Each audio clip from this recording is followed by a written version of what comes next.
call the meeting to order at 6:02, and there's no action report out from closed session. So with that, we'll go to item 3, approval of the agenda. Is there any changes, removals, additions anyone has? Nothing from staff? We do need to, under reports, the Avid program update, we will actually move to February. So. Anything else? I'll entertain a motion to approve the agenda. I'll approve the agenda as amended. Second? I'll second. All right, all those in favor? Aye. Great. Is there any public comment on non-agenda items? Yes, we do have public comment on non-agenda items. We have Nicole Glenser from Mendocino County Office of Ed. Good evening. I'm here with Veronica Baser from our Coast Office. She's a superintendent's liaison, and Nancy Bennett, who is the County Board of Education representative that represents your district. And we're here to recognize that it is School Board Appreciation Month, and we appreciate the work that you've done, that you continue to do. It's a job that is only recognized usually when there's something going really wrong, and we know that the work happens even when things are going well, and the amount of time that you spend reading and learning about things and working your way through difficult problems helps your district, helps our county. So we want to recognize the work that you do and thank you for everything that you do for your students. And we've brought little gifts that are at your seats, just little tokens of the appreciation that we have for the work that you continue to do. Thank you so much. Thank you. Thank you.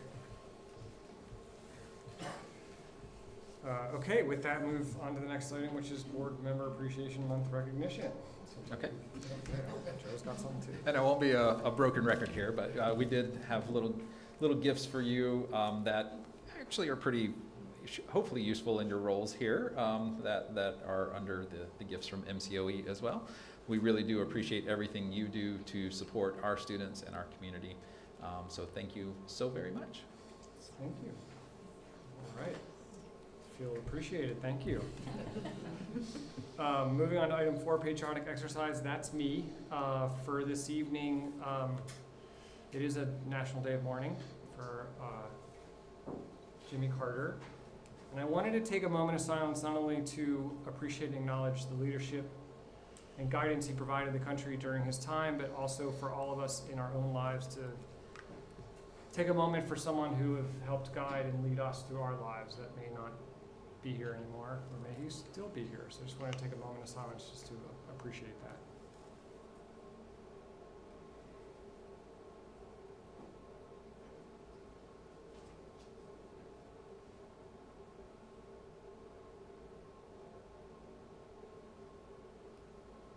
Thank you.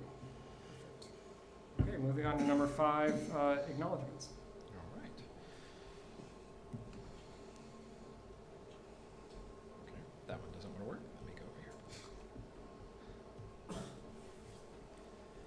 here. So general acknowledgements. We just spoke that it was National Day of Mourning in remembrance of Jimmy Carter. That January is also National Blood Donor Month, National Braille Literacy Month. Dr. Martin Luther King Jr. Day is on the 20th. International Holocaust Remembrance Day is on the 27th. The Great Kindness Challenge Week is January 27th through 31st. That one always frustrates me because that's when the superintendent's conference is, so I always miss getting to see all the cool things that happen in the district, but our sites do some great things there. And then the Lunar New Year is on the 29th. We would also like to acknowledge Noyo High School graduate Jacqueline Larson, who completed her program in December 2024. She'll be joining us Okay. shortly. So maybe if she comes in, we'll make sure that she gets the acknowledgement she deserves. Very proud of her for doing that. Also in acknowledgements, we'd like to acknowledge the following donations. We have $250 that was donated by the Mendocino Presbyterian Church to support the Giving Care Dando Cuidado program, and I think that brings over the life of this program either $1,000 or $1,250 that they have given. So that's they're very committed to continuing to do this at least once a quarter and providing these additional funds. So we're very happy to have that partner. Great. Moving on to number 6, communications. This is again an item if any board member has received any communication official communication between board members that they wanted to report out. I know we all received an email today from a student and I thought I'd wait till that agenda item if anyone wanted to comment on that. Is that okay? Yep. Any other communication received? I just wanted to, it was also National Law Enforcement Oh. Day today. That's communication. Okay, next we have public comment on agenda items. I'm going to read the disclosure. Individuals may address the board on agenda and non-agenda items during public comment and/or at the time they are under consideration by completing the speaker form provided on the table at the entrance and submitting to Renee Holes, Administrative Assistant. Public comments are limited to 3 minutes per individual. Speakers will be chosen in random order. Timer will be set for 3 minutes. If you do not complete your comment when the timer rings, you may leave a written comment for the board's information. Each person may only speak once per agenda topic and is required to address the board from the podium. A total of 20 minutes public comment per topic will be allowed. In exceptional circumstances, the board may consider adjusting the amount of time allowed for public comment. Public comment cannot be acted upon or discussed by the board in accordance with the Brown Act. The board may request staff to respond orally at the meeting or at a future time. If you require translation service, please contact Renee Holes at the district office 72 hours in advance by phone or email. Regular meetings will be videoed and broadcasted on FBUSD YouTube channel. Members of the public who wish to address the board may also submit public comment prior to the start of the meeting by emailing boardmeeting@fbusd.us. Staff will make all attempts to share and record any submissions received prior to or during the board meeting. However, depending on timing, late submissions may be provided to the board after the conclusion of the meeting. Comments are limited to 3 minutes each, which is approximately 390 words. And with that, is there any public comment on agenda items? There's Anyone in the audience on agenda items? Okay. Moving on to reports. Looks like our student rep is not with us this evening. Did she submit anything? She did not. She had some issues with her transportation this evening, so her apologies to the board. She did contact me while you were enclosed. So she will forward anything she has for the minutes. Thank you. Item 8.2, we're honored to have an in-person presentation from Dawn. Thanks for joining us this evening. Yeah, not too long. Just run around too much. Okay, I don't know if you have enough. It's pretty short and sweet. I'm here for some agenda items for some special ed classrooms that are non-bond related. It's probably going to be more of a conversation than this one, but on this one, we have FRC doing the TK building right now. Stand by, we're having technical difficulties. I'll slow Sorry, down and Don. wait for you. I can't speak of that, yeah. No, I didn't think we could. I I have two that say FBUSD presentation January 2025, so I'm sorry. Exactly what it is.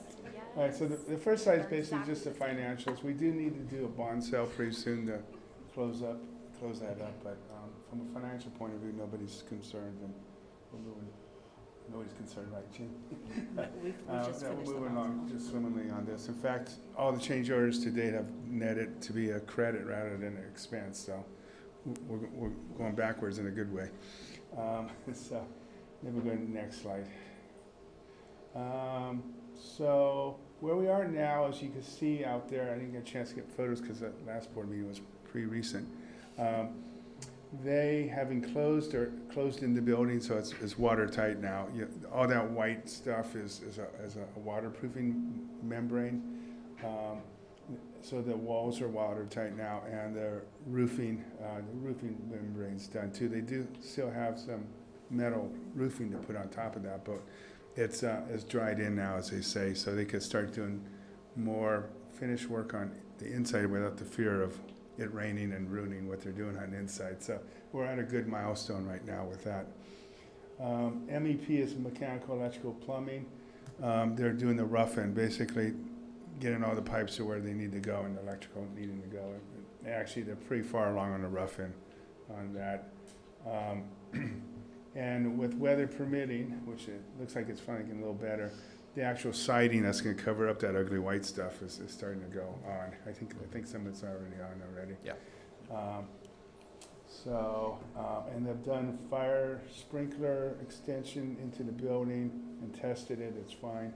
There's one sprinkler head we're gonna add, that was, not considered when they first did the initial design, because we extended the covered walkway so there's a fire sprinkler head that we need to add, which actually might be a little bit costly, because it's gotta, extend the whole main, but it's not terrible.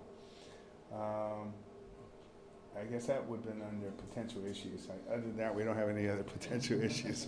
And the next step is basically just continue on with FRC. I mean, I've got them on this job, and I got on one of my jobs down by Sea Ranch, and it's just a pleasure working with them. It just makes it that much easier. You always hear horror stories about public works projects. That's why I like to work with FRC, because they're not horror stories. So it's it's boring, but in a nice way. No big surprises.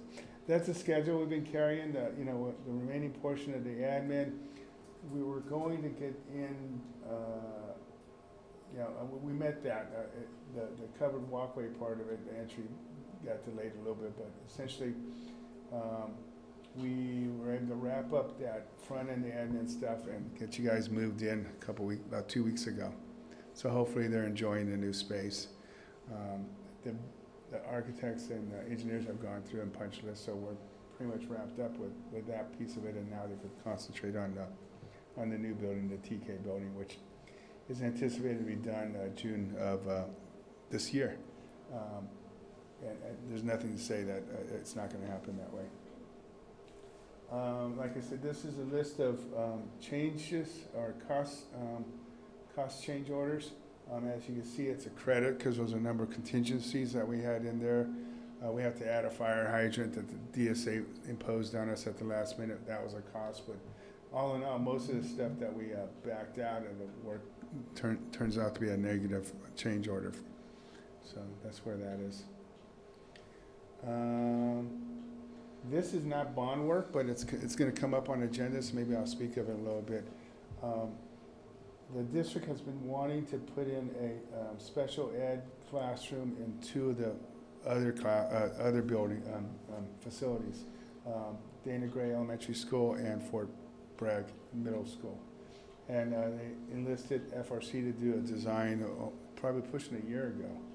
And we're at a point where we have a DSA permit for it, and we want to award a contract to FRC under the lease-back provisions to have them do this work.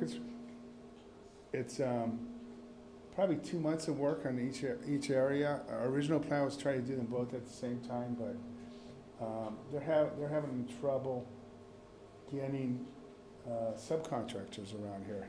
Surprise. So I originally was going to bring this to you in December so we get a leg up on it, but we've been pushing it. So now it's on this agenda. So maybe I'll. Well, anyway, so basically, why don't I save this for the agenda item, since it's a different thing. And aside from this, we need to hire, if we do move forward with these two, we need to hire an inspector, a DSA certified inspector, and that's also on the agenda coming up. So with that, if you got any questions on the bond work, I'm wide open. All right. Well, thank you very much. Thank you, Don. All right, moving on to 8.3 superintendent report. Okay. So now we are inviting our friends from Mendocino Coast Clinic to come up and speak. Thank you. Shucks, I don't have such good news. Not with negative numbers to put in your budget anyway. We don't cost you any money, how about that? There we go. So my name is Lucretia Renteria. I'm the executive director for Mendocino Coast Clinics. And I have with me Stacy Polina Millen. She's our reproductive health manager and is the site supervisor for the things that we do there at JD Center or within the different school sites. Please stop me and ask questions. I really kind of make it up as I'm going, but I did put together a few things that I wanted to make sure and let you know. We had started with conversations a number of years ago, actually over 10 years ago, when we opened Blue Door, about how to partner with the school district. And we were really fortunate that Becky Walker, at the time the superintendent, had come to a really nice agreement with us, and we figured out a way to launch teen clinic services, known as our Blue Door Clinic, at Sequoia Circle. Since then, and right before Becky left and Joe got here, we were offered some space right across the way there at the JD Center. So right now, we do have 9th grade tours that happen there, so new students get introduced to that site. Link also goes through with their new students. We are doing drop-in times.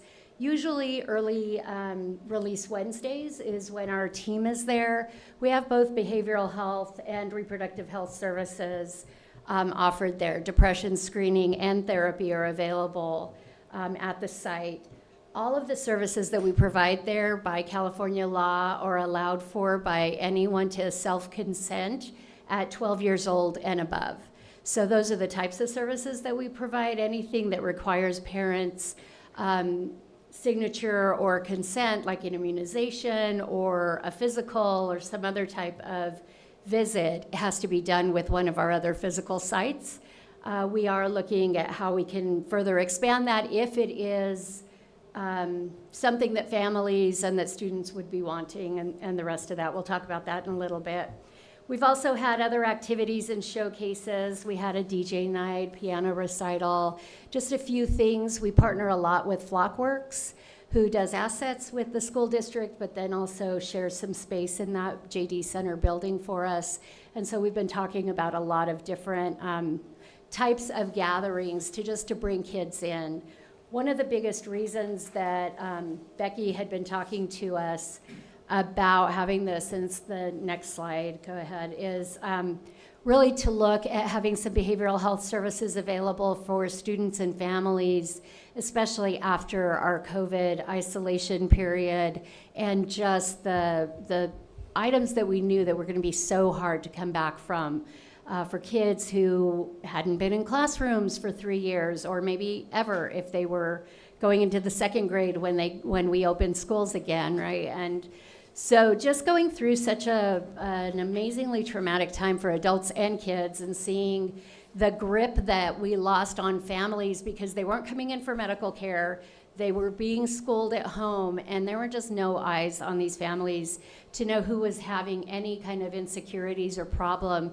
It was nice to know that no one could be kicked out of their home at the same time during that was going on. There were moratoriums, but there was more to having connection with families and providing services that I think the school district and certainly Mendocino Coast Clinics all recognized and realized that we had to put some real effort into coming back together and trying to find a way forward for our families. So behavioral health and depression screening, anxiety services were really one of the big reasons that we started talking about being at the JD Center, having some kind of a touch to the families to do some connections, social work type of connections into other fields. This community is really, really fortunate to have a lot of children and family support services. The Mendocino Coast Children's Fund, the food bank is very family friendly. The school district has a lot of programs, including assets, and there are summer programs and there's summer lunch programs, and but all of that stalled for at least 3 years, and so now we're trying to find ways back into really bringing this all together. We have 2 therapists, Genevieve and John. Unfortunately, they were both here in person when we started using them, and they are now both distanced providers. Genevieve moved to Texas, but she did not want to end her employment through Mendocino Coast Clinics, and this project is part of the reason. So she does her therapy online, and she still holds her California license, and we run that through the clinic. And then John Ramirez also recently moved to Michigan, of all places, and so he also wanted to stay connected. So he's working half-time in Michigan, and his time zone change is a bit more of a challenge for us. But they are doing the distance therapy. Some of our students seem to like that. We are recruiting for an on-site therapist. We always find ways to expand our behavioral health program, whether it's adults or children. But this is one of my big focuses right now, to get somebody live at the JD Center. We've had a lot of groups that we've provided for students, and we use different topics and interventions, and maybe Stacy can give us a couple of examples of just different promotions that we've had around dating violence or depression, mental health month. Yes. All right. Hi Renee. Well, so I think a lot of you have been to the JD Center and have seen it and know about what we've been doing. We like to focus on different monthly promotions, is I think what Lucretia was calling it. And so February is Teen Dating Violence Awareness Month. May is Mental Health Awareness Month. We sort of started September back to school. This year was the first time we did back to school, and it's Suicide Awareness Prevention Month. So it sort of seems like quarterly we'll have some kind of big push around those different subjects. Teen Dating Violence Awareness Month, we've done different things where we had open houses and we have students come in, different classes. Avid has come in, the 9th graders come in through freshman seminar. And then a few years ago, before the pandemic, we did a big event in the library. So 2 of our Blue Door youth leaders, both senior girls, they are excited to sort of spearhead that, and we're looking at partnering with Link, we're looking at partnering with different already existing leadership programs on campus to really kind of build something. We've done big art projects with Flockworks around Teen Dating Violence Awareness Month. So we'll see what happens in February. We're starting to plan it now. We met yesterday, actually, and yeah, we'll see. Is that? Yep, thank you. As I have on the slide, we're also working with the family liaisons. Martha and my team are very much in partnership. And, you know, we do get the occasional crisis, and we're talking to Tapestry and RCS all the time and trying to make sure that we're helping to navigate the behavioral health system of care as much as possible. And sometimes that starts at our pediatric practice, and sometimes it starts in a classroom. But we do get our team involved and make sure that we can get a transition for the child involved. We're providing classroom education, and we used to do this years and years ago when we had a different type of program going called Health Corps. It's a type of AmeriCorps service, and so these were younger, kind of college-age students who hopefully were going into the healthcare field. A lot of them nurses or doctors, mostly doctors, trying to get some other real-life experience to get into medical school. And so we'd go into classrooms and do reproductive health education and other types of activities. That program has gone away many, many years ago, but now we've hired community health workers, and we have a couple that are just really great, younger, so they don't have to see someone my age coming in saying, you know, anything about stuff that I'm sure I know nothing about, because having 3 children did not teach me anything, but according to my kids, I'm pretty clueless. So, you know, we have 9th grade orientation, freshman seminar, reproductive health, and then just linking, we are trying to find programs. If you're getting reproductive health education in the 9th grade, you probably need a reminder by 11th grade, and what we see, at least in our services program, is that people are more active by 11th and 12th grade. So we want to touch again on giving a little bit more education about that. Just even some, you know, myth busting is what we found in the beginning when we were doing this, and giving out real statistics like 1 in every 4 college students acquires herpes during college. Like, there are these really shocking statements. Did I get that one right? An STI. An STI. So 1 STI, not necessarily herpes. So, you know, we want to give information that is factual and that is good, and people can then, hopefully our youth can make decisions based on that information. Other activities, we had talked a little bit about the monthly recognitions, and we try to work with other partnership organizations with anything that seems appropriate about whatever that month deals with. So we've had Project Sanctuary, or we deal with Flockworks, or whoever it is that we could partner with to bring in the most coverage possible for the entire school district and the community. We are very invested in mentorship and youth leaders. And this isn't only for our JD Center activity, but also in a real initiative that we have right now in creating workforce for our community and creating really well-trained or interned people who are thinking about all the different opportunities that the healthcare field may present to them. You don't have to be able to deal with blood and guts to work in healthcare. I certainly never deal with that unless it's in my home. I'm not dealing with that at work. You can deal with people. You can be on the administrative side of healthcare, finance side of healthcare. There are a lot of different opportunities. And so offering some mentorships and specifically youth leaders who might help us dispel rumors and bust some of those myths, but then maybe do have an inclination for wanting to become active in a healthcare career, we really welcome that. We'll say that we had done a summer internship for 3 students a couple of years ago, and 2 of them are still working for us. They're going to Mendocino College. They're still working part-time. They are great employees, and I'm really happy to have them there. We had a little bit of a wrench in doing that last summer because the healthcare minimum wage law came into play, and it's $21 an hour right now. It's moving up in July another $1 or $2, and I had to really rethink internships, for high school students at that price tag. But I think that there's a way to offer a scholarship or a stipend at the end of an internship, and maybe we can make them a little bit shorter and something that the students would then be able to gain some money from, but we wouldn't be tied into 21 an hour. I'll just tell you, it's a hard lift. We have over 130 employees, so I don't want to be horrible. Everybody deserves to make a living wage, but that's just hard.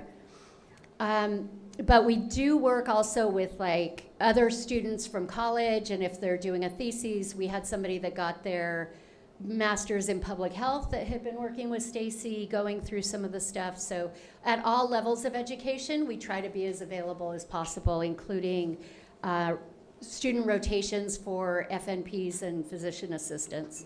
The only thing I would add to that is we have, so of the 3 people you mentioned, all of them are Fort Bragg High School graduates. So Francis Fontanilla is our MPH student, and our 2 CHWs, Kay Becerra and Savannah Gilchrist, all work for us and are definitely moving forward in the healthcare field. So that's definitely a focus, as Lucretia said.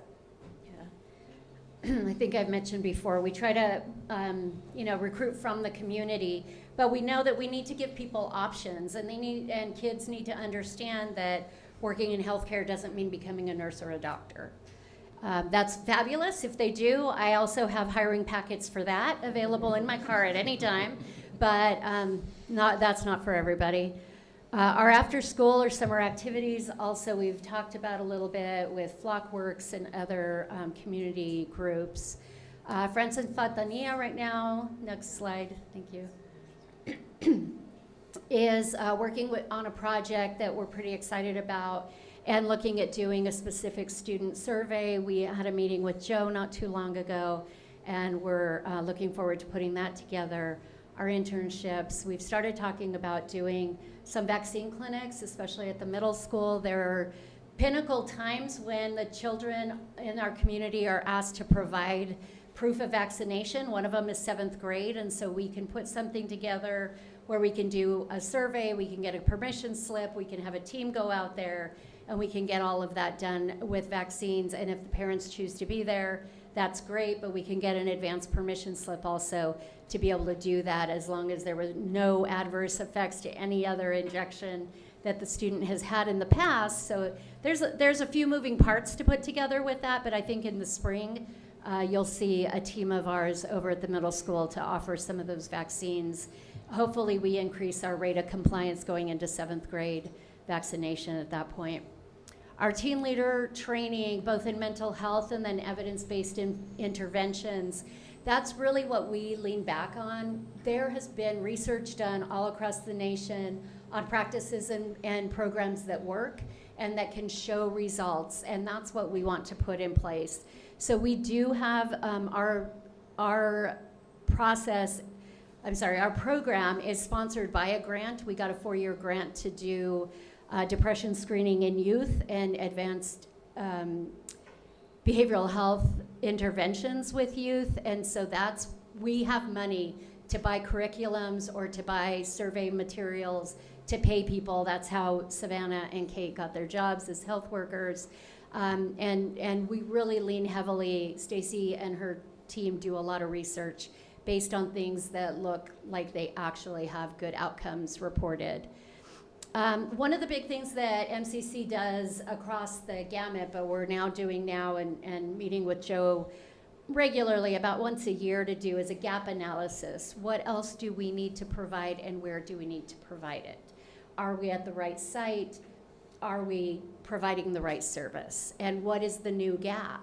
Like, that happens all the time here because, 3 years ago, 3 dentists retired and nobody was coming in, and so everything around healthcare in this community, we have an aging community. Our healthcare provider population is also aging. So a lot of the private providers have retired out, a lot of dentists have retired out now, but other types of services come and go also. And so we try to be aware as much as possible. And that's one of the biggest asks that I have of my board of directors, is to bring gaps in services and information from the community of what might be needed back to us as an entity. We are really hoping that we're going to kick off Mendocino Unified School District on-site services, also at least the educational services, if not the clinical services to start with, and then see how far we can go. We do have Mendocino Unified students that come up to Fort Bragg for the clinics that we have both at Sequoia Circle and here. But we do want to be a little bit closer for them so that there's easier access, and definitely at least the leadership development and the classroom education pieces that we're already doing here in Fort Bragg. So that's something on our forefront.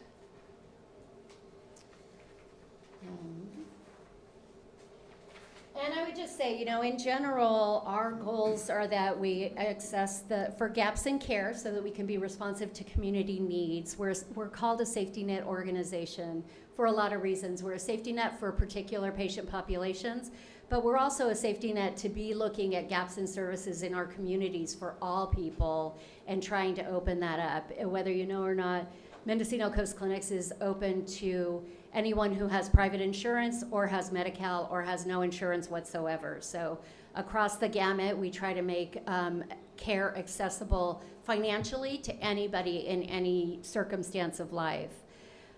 We obviously have a goal of providing confidential care and being a trusted source for patients of all ages. Everybody needs to have a trusted adult in their life, and sometimes that isn't the person that they live with. But we are constantly encouraging our students to find, or our patients, especially those who are students, to find those trusted adults within their family unit and hopefully be able to be more open and honest about the things that are happening in their life with parents or guardians or a grandparent or someone that's close to them within the family unit. Hopefully then, if they're having anxiety and depression, then that whole family can get involved in how this life can be made better.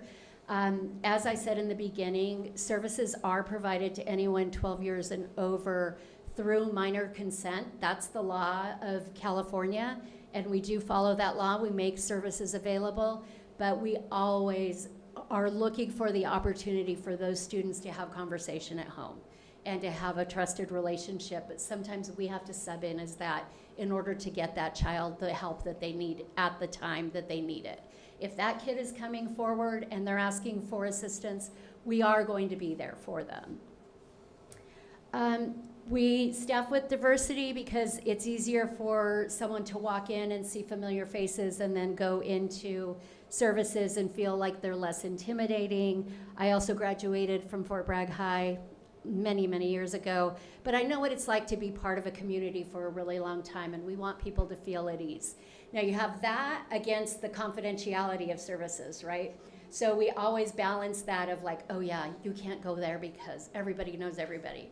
Well, yeah, but you can't go to Safeway without everybody knowing everybody either, right? So we try to be as professional whenever we're presenting information or doing anything. And believe me, I'm the one that gets all the complaints at the end of the day or month or year about those times when our community doesn't think that we reacted professionally. And so we consistently work on that with our staff.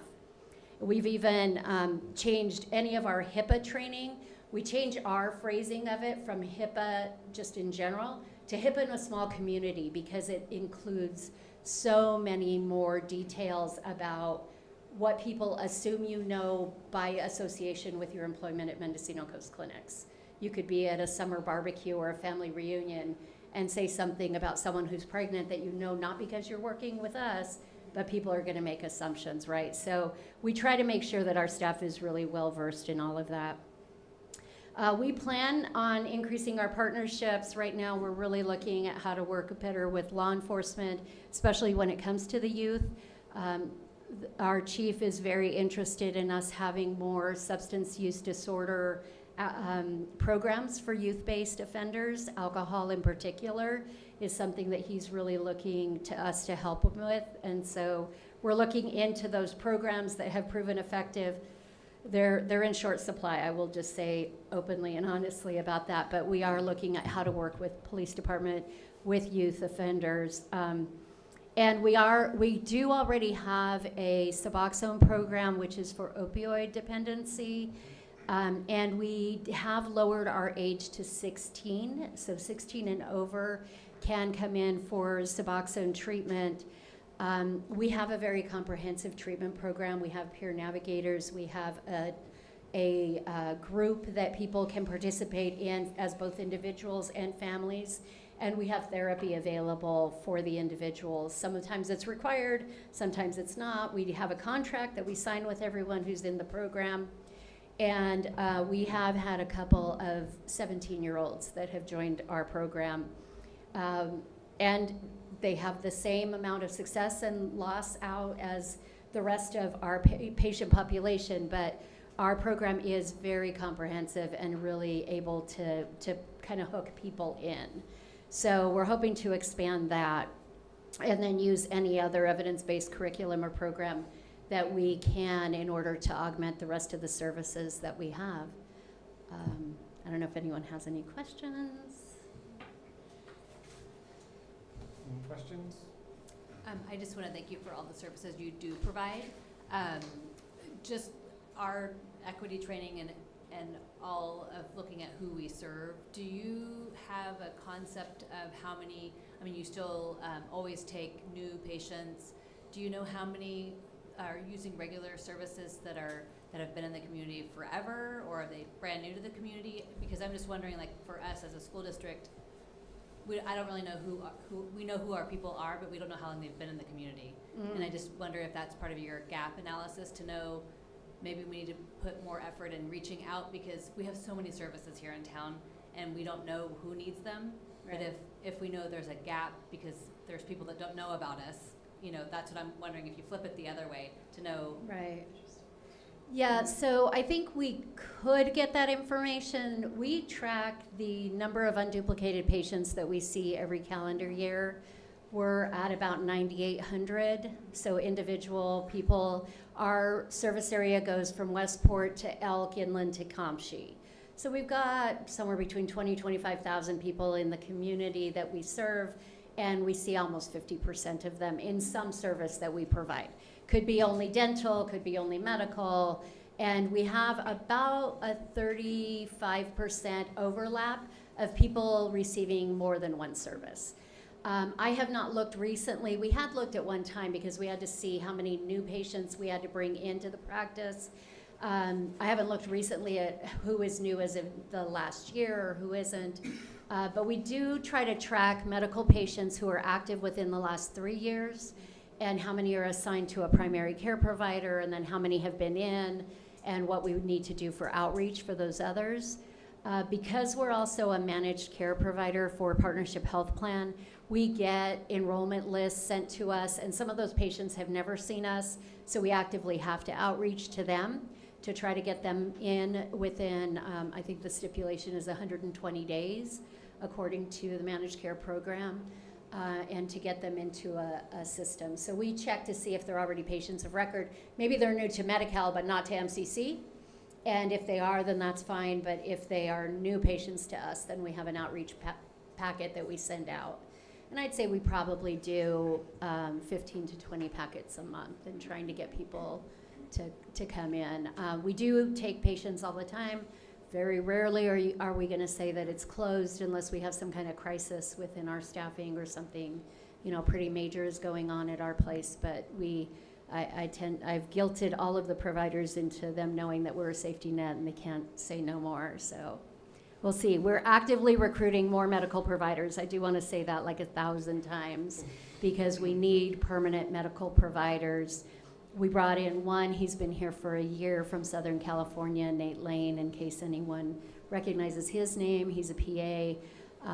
But we have 2 more openings that we're actively recruiting for at South Street and 1 pediatric opening at our pediatrics office. And we just landed a nurse practitioner to work there full-time from Shasta County, Bree Lazar, who has been fabulous. So she just started in December. We're really proud of her. We're going to be having an open house. I will make sure you all get an invitation to it so you can come and meet her. Nice. I want to just add one thing, Diana, which is, do I have to? Yes. So what I would add to that is we definitely have 9th graders coming in, and that is usually a new sort of population. And something that you all have noticed is that there are more monolingual Spanish-speaking students in our community. And we started Blue Door in 2009. All of our MCC services are bilingual. All our materials are bilingual. For Blue Door, we never needed bilingual materials. We just did not have monolingual Spanish-speaking teenagers coming in the door.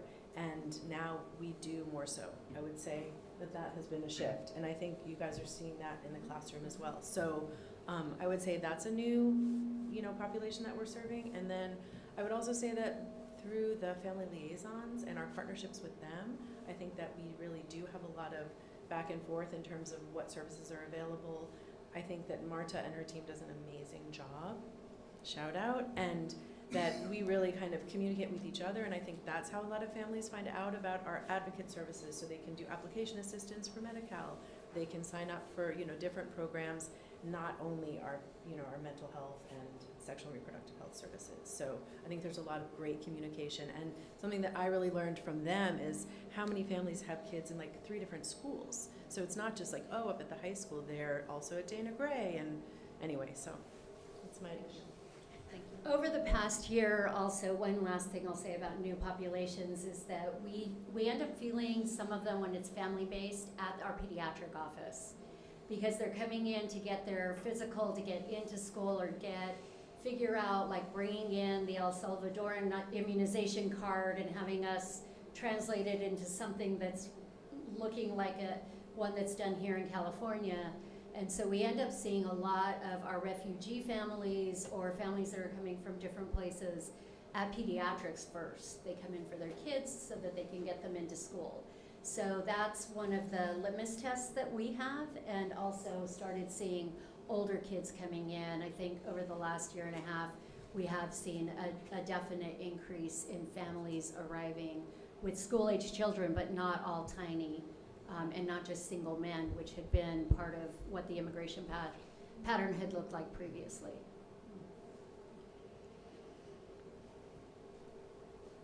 Any other questions? So there's good coordination when tragedies happen. You guys coordinate, when you send a message out to the community saying mental health services are available, should you need them, that includes Yes. clinics as well. Yes. So thank you for that. Yep. Yes. They're an amazing partner for us, and we're so fortunate to have you. So. Thanks, Joe. Great. Well, thank you very much. Thanks, everyone. Thank you. Thank you. You're welcome to stay and observe our fascinating meeting. Oh, I would love to. Have to go home and make dinner.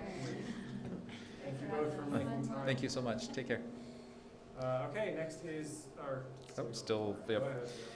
ahead. So next we have our ALTED presentation from Gary Lewis.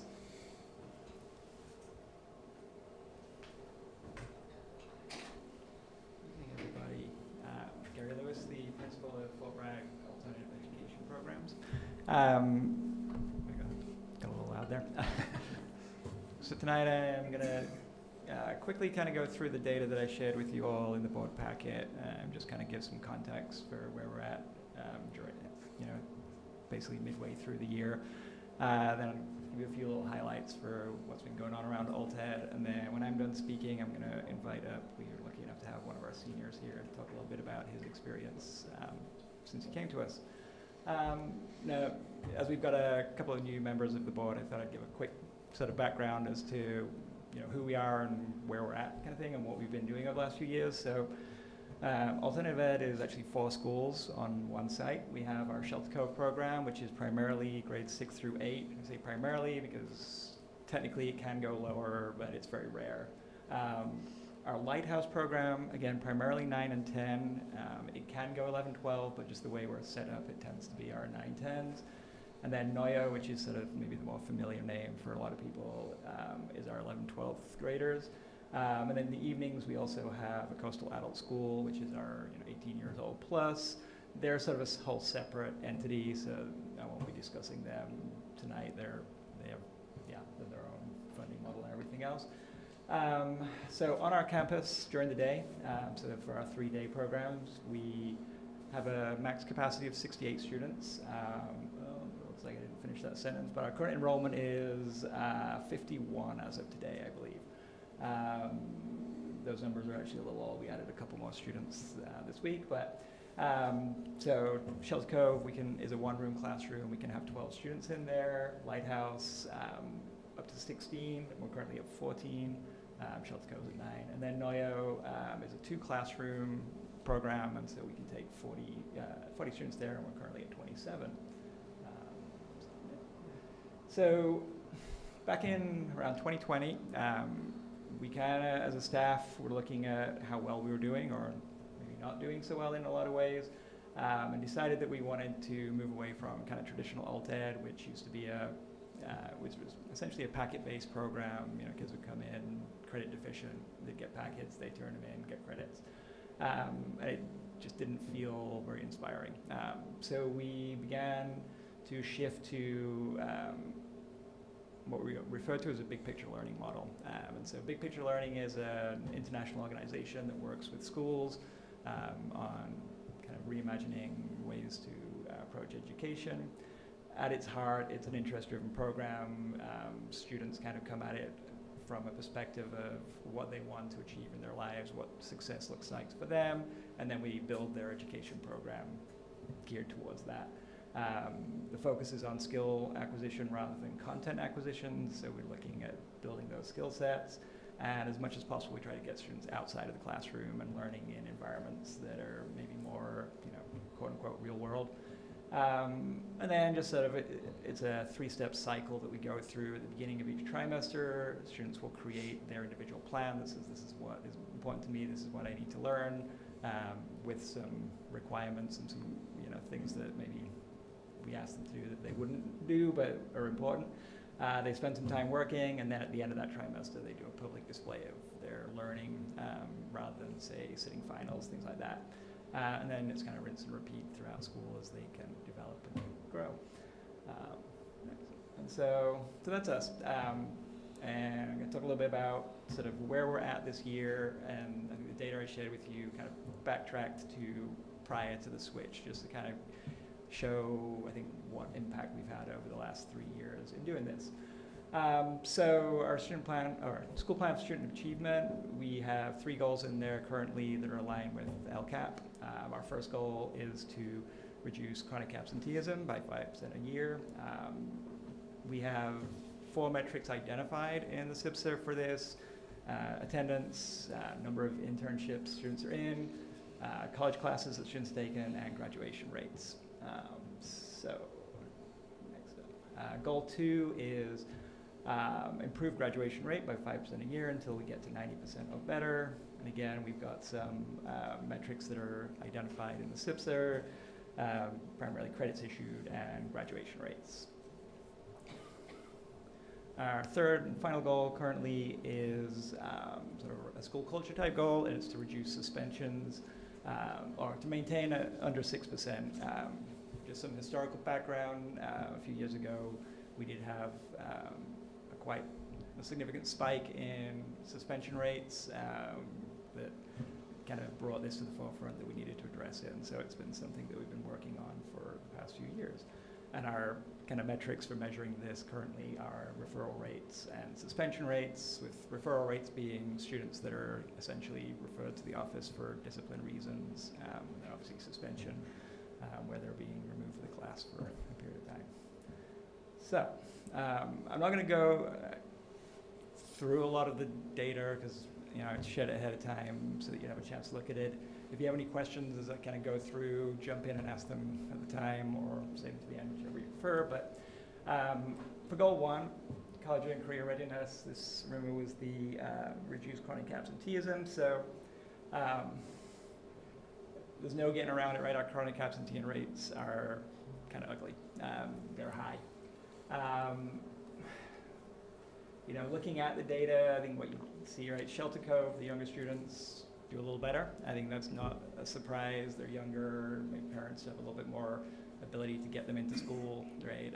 As they get older and they get a bit more independence, they start, bad habits start to perhaps creep in.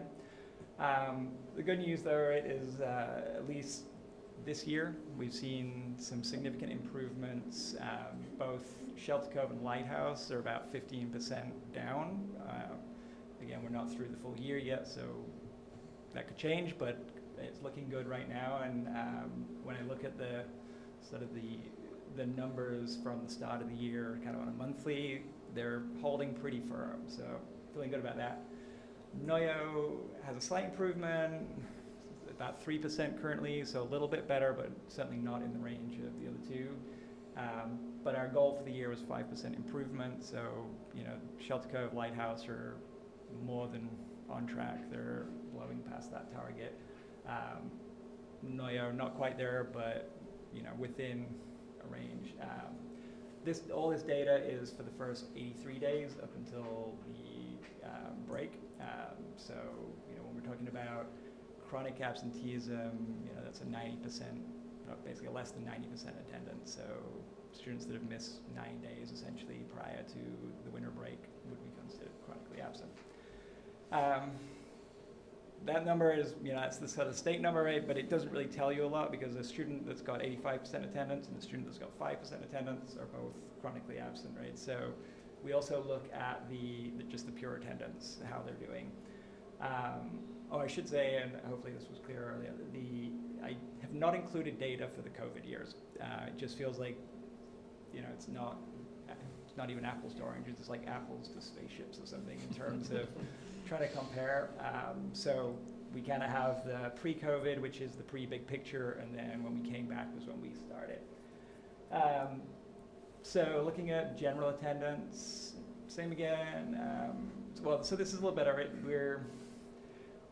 There wasn't a whole ton of clear movement over the first couple of years when we made the switch, but it started to pick up last year and has continued to improve this year. So as a campus, we're looking at around 70%-ish right now. So we're still 20% below, that chronic absenteeism target, but we're heading in the right direction. Again, the majority of improvement we see at Lighthouse and Shelter Cove level. Noyo seems to be digging in a little harder with their, their habits and patterns. When we look at attendance, it's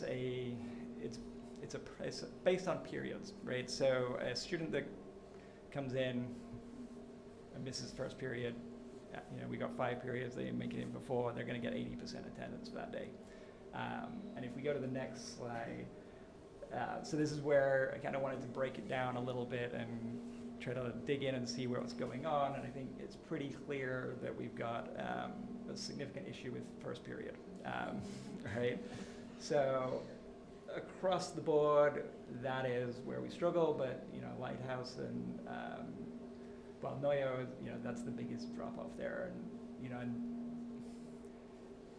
it was good to see it in the numbers because anecdotally we kind of knew that, right? That's our challenge, is getting kids in on time. We also see a drop off at the end of the day, so it's telling us that, you know, kids are going home at lunchtime, and again, like, that was not a surprise when the numbers came through. Like, we know parents come pick kids up in the afternoon, and often for good reason, but it's like there's a clear pattern there. I also take a look at it on a daily basis to see if there was, you know, it was Friday, the day that nobody showed up kind of thing. I was actually a little surprised to see there's not a huge, I don't know that there's really a statistically significant difference there, right? There's a little bit of a pickup at Tuesday, Wednesday, but we're not seeing, you know, early weekend as a standard, right? So the other part that I was interested with that is our weekly schedule is sort of split between a Monday, Wednesday, Friday, and a Tuesday, Thursday, and they look a little different, and so I wanted to see if there was any sort of difference in terms of attendance there, but we're not really seeing it. But I think the first period info is important. The far right, I also went through and did a sort of daily contact type comparison, right? So this is not going by period. This is, does a student show up, right, on any given day, whether it's at, you know, 8:30 or 12. And we do see, you know, as you'd expect, a fairly healthy jump up. We see about a 5% increase in terms. So, you know, what that's telling us is that students are coming. They're not necessarily coming for the whole day. And that maybe gives us some areas to target in terms of improving our overall attendance. The positive, I think, for me as well, seeing that the students are showing up is, like, even when maybe there are barriers, right? They've not been able to get a ride in, or they've missed the bus, they're finding a way in. So that tells us that they want to be at school. And if we could get, you know, if we could get our official, our official attendance up to the 73, that'd be a nice little boost. So. So that's our attendance. Did anyone else say on that? No, I think so. We can move on. So college and career readiness is still not a lot of data on internships and college classes right now. We just did not do a great job of really tracking the numbers in a place that makes it easy to aggregate it. Like, the information's there, but it's a bit disorganized. So right now, this is where last year was where we really started to, like, collect it in a central place. Not really enough to make a lot of judgments on, right? In terms of internships, we added 2 more yesterday, so that's up to 13. So, you know, it'll probably come in as a bit of a wash, fairly similar to last year. Maybe we'll get a little pickup. The college classes, obviously, where the big shift has come. The major reason for that is that we're working with the college now. We've added a dual enrollment class that will be at campus starting in 2 weeks, and that'll be their sort of intro to college, essentially. And that came really from the students showing an increased desire to get into college classes. And so what we'd seen was a few students started enrolling, but it was a real challenge to go into the college world. And so this hopefully is a chance to kind of get them established, get them some of the sort of skills for college so that they can then go on and add classes themselves. You know, because of the flexibility within our program, they're able to take more than just the dual enrollment classes. They can go to the college campus and take classes, and we can get them there. And so there's opportunities there. But so overall, not a huge amount of data, but not bad either. So looking forward, for attendance, I think we've got to target the tardiness. Like, that's the low-hanging fruit. If we can get kids in an hour earlier, so they're showing up first period, we'll see some benefits. You know, there's sort of, when it comes to attendance, there's kind of 2 sides to it. There's the external, the internal. We're going to be sitting down with the students who we identify as having, some clear patterns with their attendance and trying to figure out the external stuff. Is there things that makes it hard for them to get in, right? Is it, do they need a ride in the morning? Is it, whatever we can figure out, and see if there are ways to support that. On the internal side, this is good information for us to look at what we're doing first period and how do we make sure that it feels valuable enough to the students that they're coming in and want to be there. Internships, we've got some potential partnerships coming up that we're kind of working on.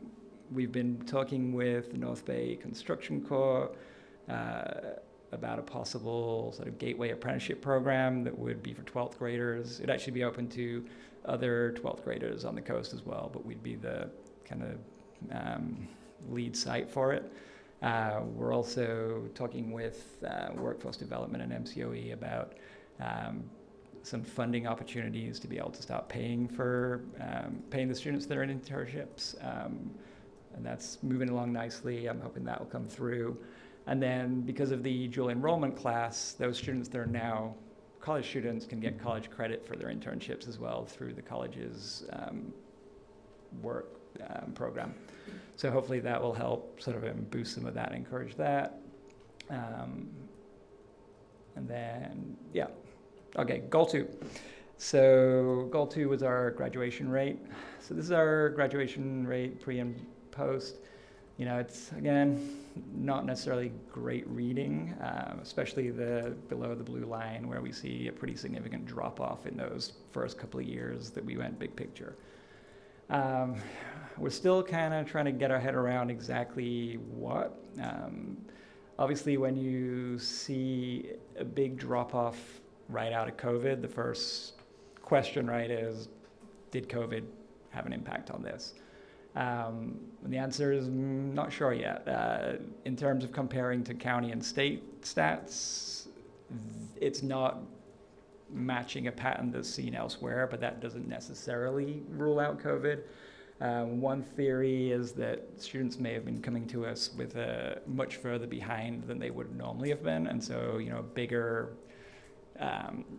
jump to get to that graduation that was just made it harder. I think also some of it, though, was teething problems moving into the new program. Expectations were shifting in terms of what the students were doing. I think expectations were being raised, and the challenge of a new approach and a new way of doing it, and not just kind of show up and get a packet and run through it, was difficult. I think that's why you see the transfer rate, especially in that first year, being fairly high. The transfer rate is, students that have gone straight to night school, to adult school in 12th grade. And I think we had a higher than normal portion of students that maybe were not transitioning into the new big picture model very well and decided that they wanted to just go into something more familiar, which adult school was offering. The fact that the numbers are improving this year, again, this is projected, right? Things can change, but right now we're looking at around 60%, so that would sort of bring us back to our pre-big picture days at least. We'll see.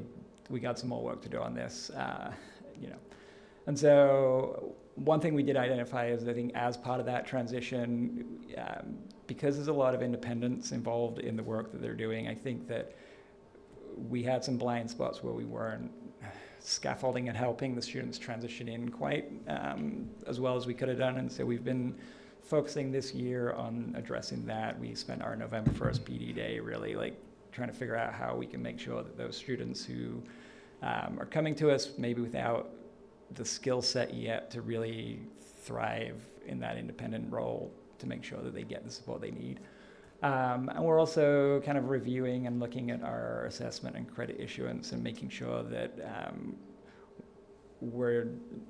that there's nothing funky there that's creating problems. And so we just want to make sure that we've got our calibration right, that we've got that they're they're getting what they are earning. And so that's some ongoing work right now for graduation rates. All right, goal 3 was the suspension ones. This is kind of there's not a lot to say on this because it's pretty nice. It's been dropping for several years now. We did have a little spike last year. There was, some reasons for that I think we were able to identify that were not necessarily, they were an aberration. But it's been dropping for several years now. I don't think this is a big picture thing. I think this is a restorative practices thing. In 2015, we started to implement restorative practices across campus. The data, it took a year or two for it really to kick in, but once it did and once it really became the culture of the campus, things continue to improve year on year. As of today, we still have 0 referrals and 0 suspensions across the site. So, we're just going to keep doing what we're doing, right? And hopefully, we're in a good place there. All right, so that's kind of the data. Before I go into highlights, does anybody have any questions or comments or thoughts on kind of where we're at with that? So with your higher absentee period in your first period, have you looked at what your start time in the first period? Yeah, so, I mean, What is your start time? 8:30. 8:30? Yeah, so we have a slightly different, the way our minutes are, the requirements around our minutes are a little bit different, so there's not as much flexibility. Our community day school programs require 360 minutes a day. We did apply and get a waiver to allow us a slight early release on a Wednesday so that staff would have PLC time to work together. But that meant adding 15 minutes on to the others. So it's tricky. There's not a lot of flexibility there. And then when you take into account busing and things like that, we already have a situation where our students that take the bus in the morning arrive at 7:45 because the other schools, and so they're sitting around for a while. So we could go, if we went later, we'd be finishing later. So yes, we've talked about it, but we're a little bit tied there in terms of how to make that happen. I'll start later, which I think all Yeah. California, EdCo has high schools not starting before 8:30, but it's a rural school, for example. Yeah. We just get up way too late. I'm a night person myself. I'd be happy starting later. I am not a morning person. Yeah, but yeah. And I have 2 kids that are still in school. One is up at 5 o'clock every morning, and one I can barely Yeah. get to school on time every day. Yeah. So, and we have gone as late as 8:45 in past years. It would be interesting to see if go back and look and see if there was any difference in that. I'm not sure that the 15 minutes here and there is necessarily the thing that's making the difference. I think there's some more structural stuff there that. And then the second question is, have you looked at this as cohorts of data at all? So it's as the students have moved up, is it groups or is it? Yes and no. At times I've gone. So this is maybe something that I'm actually at some point hope to sit down with Sarah and Joe and see about the Aries analytics and what we can get out of it. When you start getting into some of the more possibly useful but also complex data sets, it's a lot of having to go in. Right now I'm going in and pulling out individual things and putting them in tables and figuring it out. I would like to track that and see, if there's improvement over time. I think interesting data to look at also would be, particularly with attendance, right? We have what looks very low attendance, right? But what's the comparison for the student before they came to us, right? A lot of our students come to us because attendance is a challenge. If we see a 5% improvement when they come to us from another environment, that's a win. It's not where we want to be, but so I think there's value in trying to sort of figure out some of that stuff. It's just I don't have the ability right now, or I should say I don't have the time right now to go through and do all of that. I have a comment. I just want to thank you for this data. I think we haven't seen this data from Alted because I think you guys are such a unique situation with the Mhm. different schools and the different, so I just want to say this is a wonderful shift to share this about your students, and I Right. appreciate it, thank you. And actually, to data, I think one thing I'd like to sort of maybe just highlight as well is I think some of the data we're looking at, all of this data is very valuable and useful and important. What we want to do going forward is also look for maybe some of the more positive data sets to, instead, when we're focusing on discipline and things like that, it's important, it's relevant, but, I'd like to start coming up with some data that speaks more to growth and satisfaction, success after high school, that kind of stuff, and maybe integrate that as well. Well, what I hear when you're talking is, what are we gonna do to get the first period and fifth period Yeah. high? I mean, that's what I'm hearing, Yeah. not negative things that kids Yeah. are coming to school. I mean, that's, so I think what you're doing with the data you're gathering is.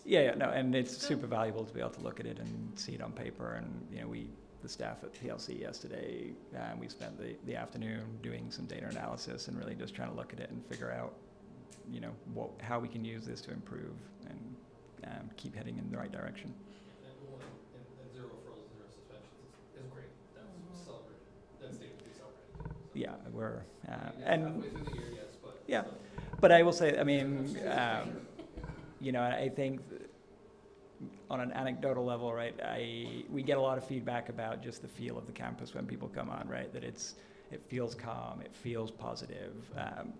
We don't, that 0 referrals, 0 suspensions, we're not, it's not like Care Bear Land, right? It's not like everybody's best friends and we're all just like, singing songs together. It's like there's conflict, there's people that don't like each other, there's difficult moments, but the culture, I think, at the campus now is one of respect for the school, respect for each other. There's a maturity that's come through years of the restorative practices really being embedded, that when students have issues, they're able to kind of address them instead of it bubbling into other things. And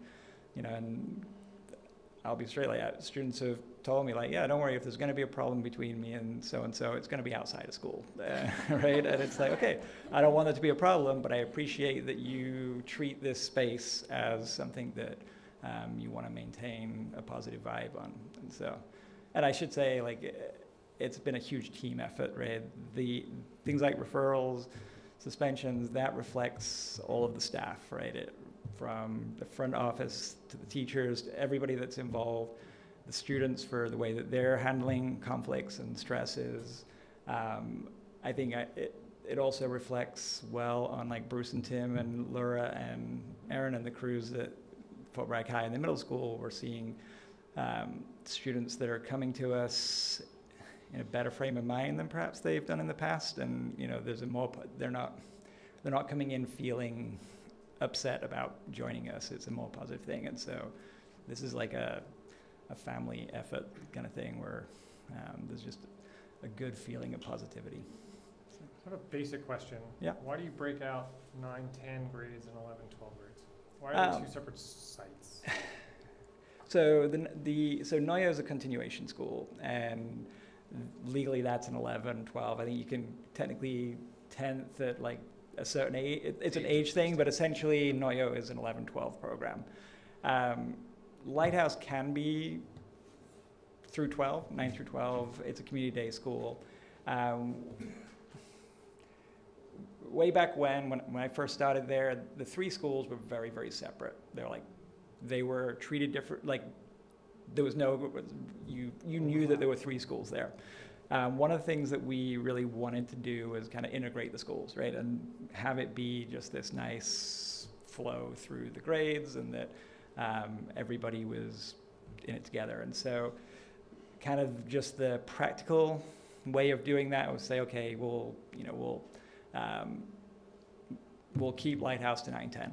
And then when they get to 11th grade, we'll transition them into Noyo. When you come onto campus now, somebody coming on for the first time wouldn't know that there were 3 separate schools there. If we could have it be one school under its own code, that would be great, but that's just the reality of the structure we're in, and so we make it work. Are you still doing your coffee shop?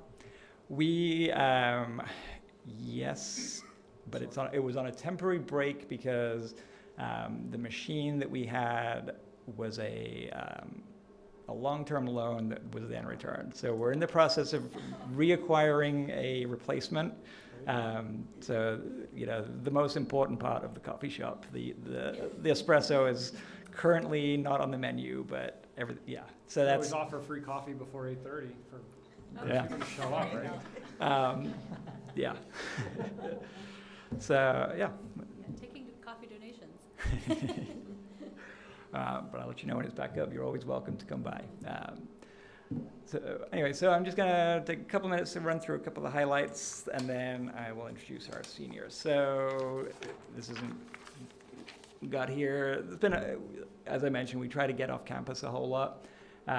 This is a couple of field trips that students took. On the left, they were at Metal FX, I believe that was, in Willits. It's a fabrication facility. So a crew went out there and they spent a whole day checking out the factory and learning about what's going on. And then actually the right one is also Metal FX. Left actually might have been Anderson Logging, and then the right was Metal FX, because they also had a day with Anderson Logging where they went out, really checked out the facility, went out into the woods with them, kind of really had a good experience learning about that. Then we got the fire department. They got to go down and spend some time at Fort Bragg Fire, check out the trucks, learn a little bit about what goes into being a fire. And then, yeah. Sorry, No, it's all good.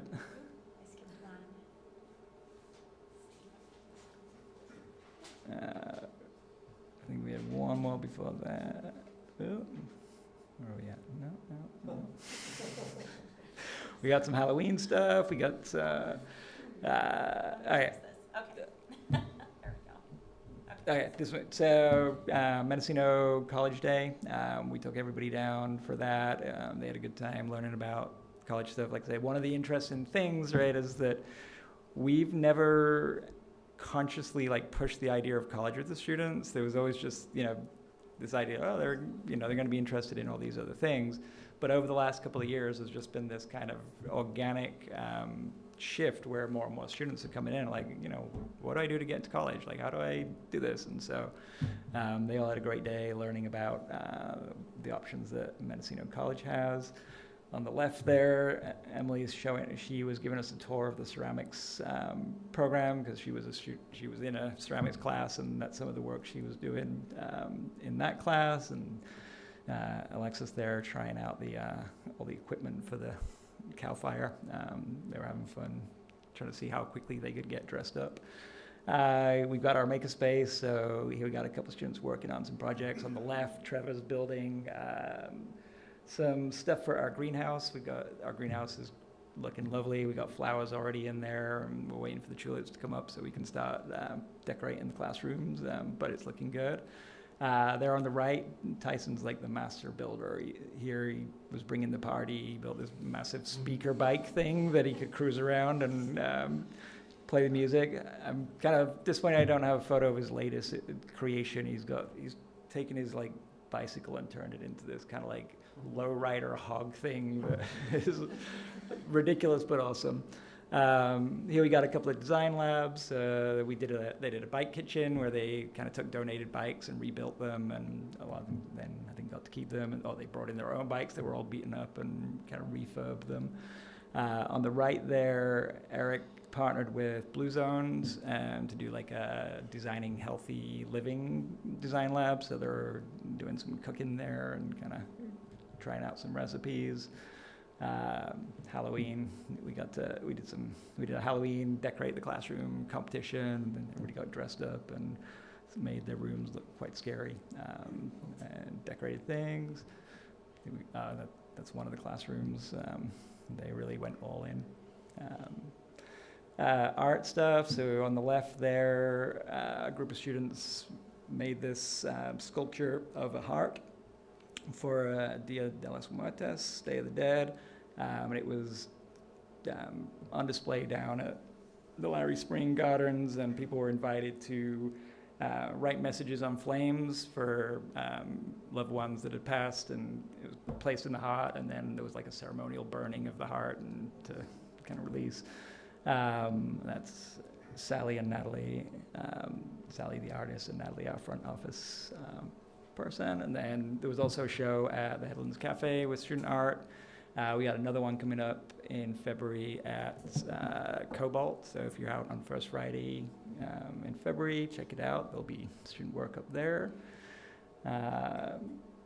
Right before the Thanksgiving break, we had a big potluck, and this is just everybody kind of having fun, and just except for the one down in the bottom right corner, I don't think I saw a cell phone for like 2 hours. Everybody was just chatting and chilling and having fun, and it was great. Staff were at the tables with the kids, and everybody was doing great. And then on the right, that's Zuko. He's our emotional support lizard. He lives in my office, so the kids come and pet him and feed him. It's great if they're feeling a little stressed. He's very calm and zen-like. And then I didn't have pictures for everything, but we also had a school trip to the Nutcracker in San Francisco Ballet. They had a great time. A group went to Little's Beauty College to learn about the offerings there. We had a field trip out to the Snoopy Museum in Santa Rosa. We helped organize a basketball tournament with other big picture schools. So they went out to Forestville, down in Sonoma, and where they've got a huge gym. It's ridiculous for such a small school, but they got to go play a little tournament there. And the middle schoolers went to a lowrider exhibition down in Santa Rosa, got to check out all of the awesome cars that people have been making. And just a bunch of local field trips and fun things and what have you. That's kind of my portion. I've been babbling for a while, so I'm going to actually bring up Jacob Pudaba. Pudaba is a 12th grader. He's getting ready to graduate. I think, Scott, you know him. And I just invited him along to come and talk a little bit about his experiences at Noyo. I don't know what he's going to talk about. So whatever you feel like is up to you. So I'm going to hand it over. I've given a spiel about Noyo to a lot of people. One time we had a new kid come in, and Gary was watching me as I just kind of blabbed about what our school does, how it's changed, how it makes people change and all that.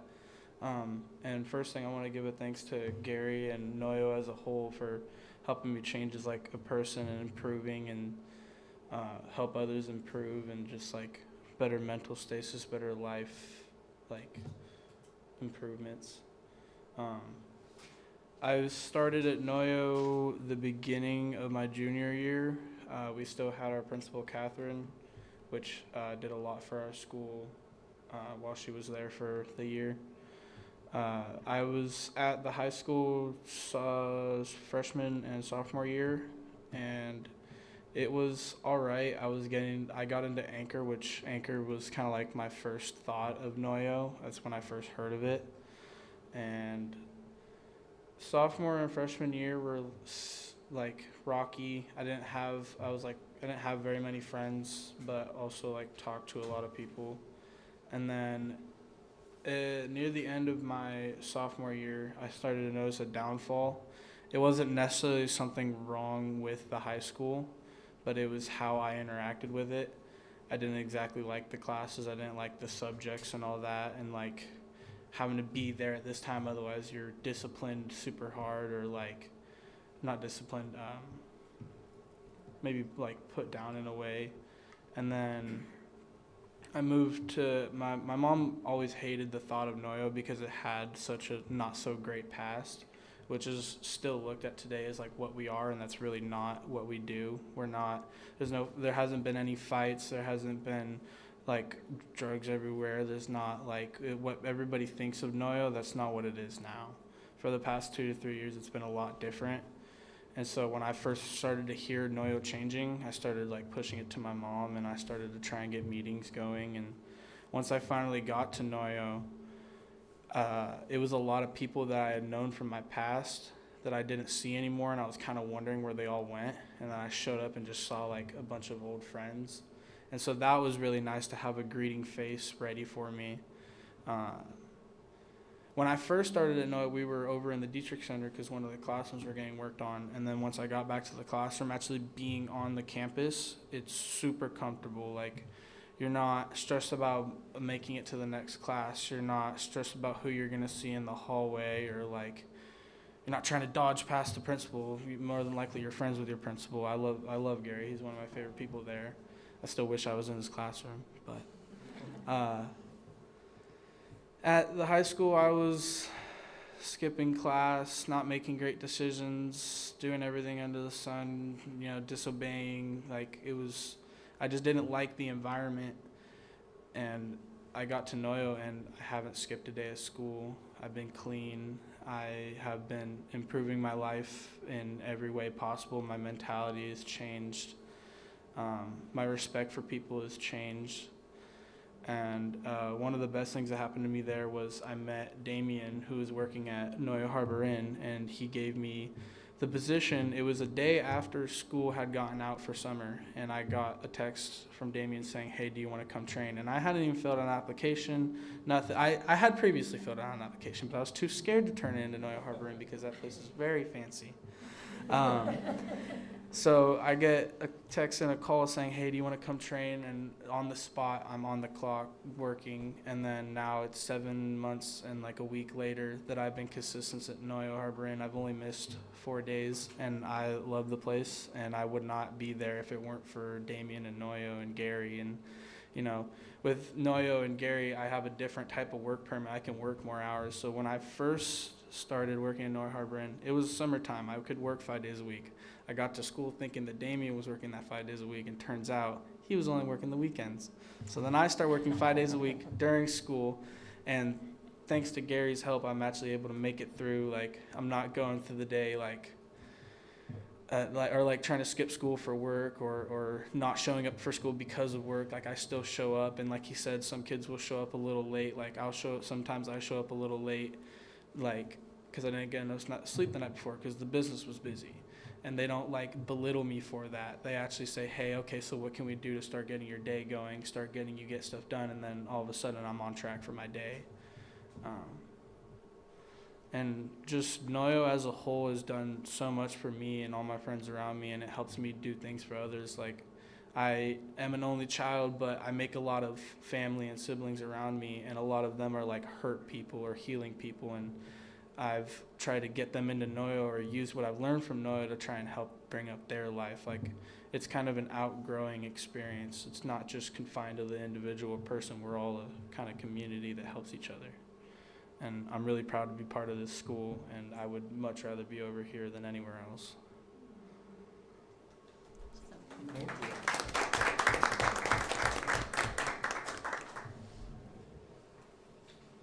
Any questions? Thanks for sharing. Yeah, thanks, Pooter, for sharing. That's awesome. That's great. Success story. Yes. Okay, thank you. That was really nice. And you guys are welcome to. Yes. Thank you, Scott. Yeah, thank you. All right. So on to the more mundane details, a few more things to have on our superintendent's report. Just a little update on our LCAP process. We did attach in the agenda the dates. We've gotten nearly all of our feedback dates into the agenda, or agendized over the next couple of months here, so we're pretty excited about that. Let's see, we are, one big change this year, we do have to include the Learning Recovery Emergency Block Grant in the LCAP for the coming year. So we will not have expended all of those funds, so we'll have to continue that until they are expended.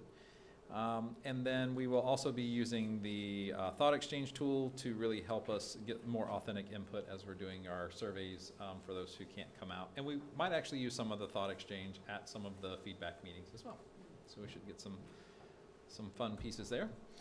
Following up on student safety, we of course have our daybreak counseling is moving forward. Martha, how many? 10 families so far. So it's gaining some traction, and we'll keep going with that. That's pretty good considering the time of year, and we didn't roll it out until right before break. So, and then we're continuing with our Thrive counseling as well for in person. Our anti-bias committee, the next meeting is scheduled for January 15th, 10 to 12 in this very room. And This will be an ongoing committee, so the whole point of the structures that we're trying to put in place with the anti-bias committee is that it is a regular standing committee for the district that will continue for years into the future. Also in student safety, we do have our town hall.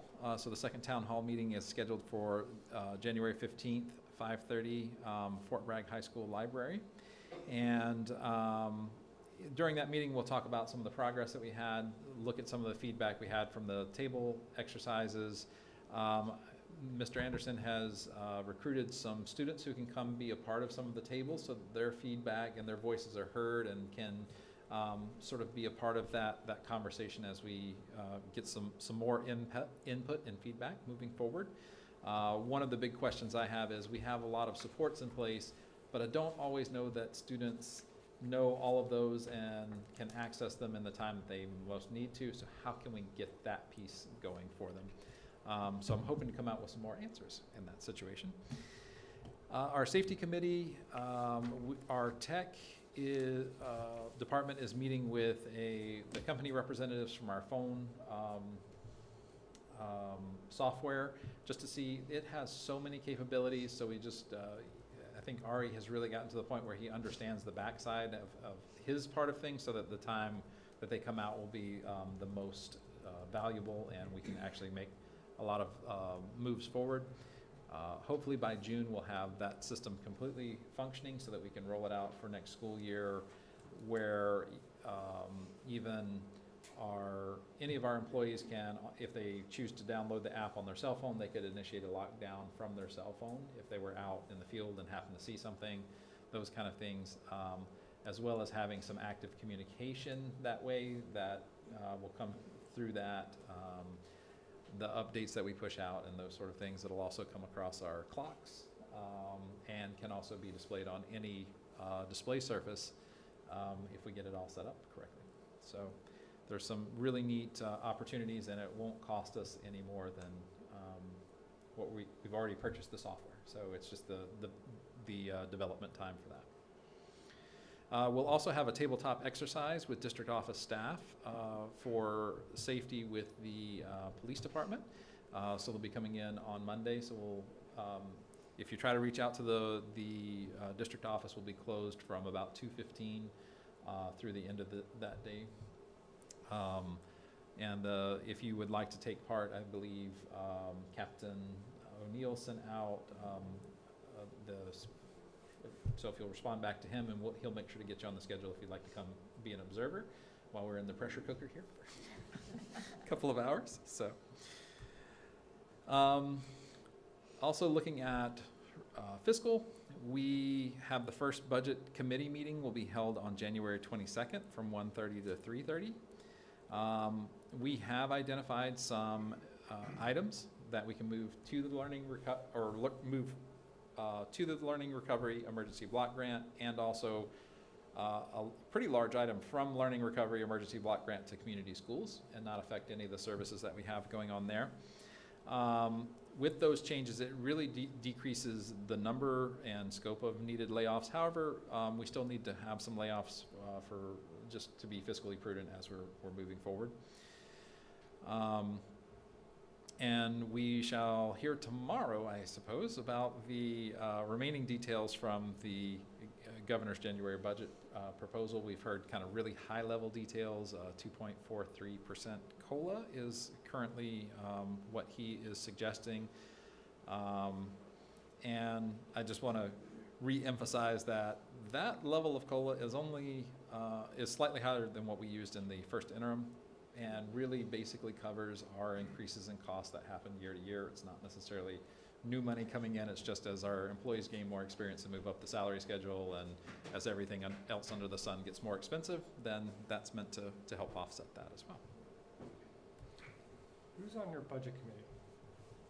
So we're working to recruit right now. So we have our named board members, and I don't know that right off the top of my head, I'm sorry.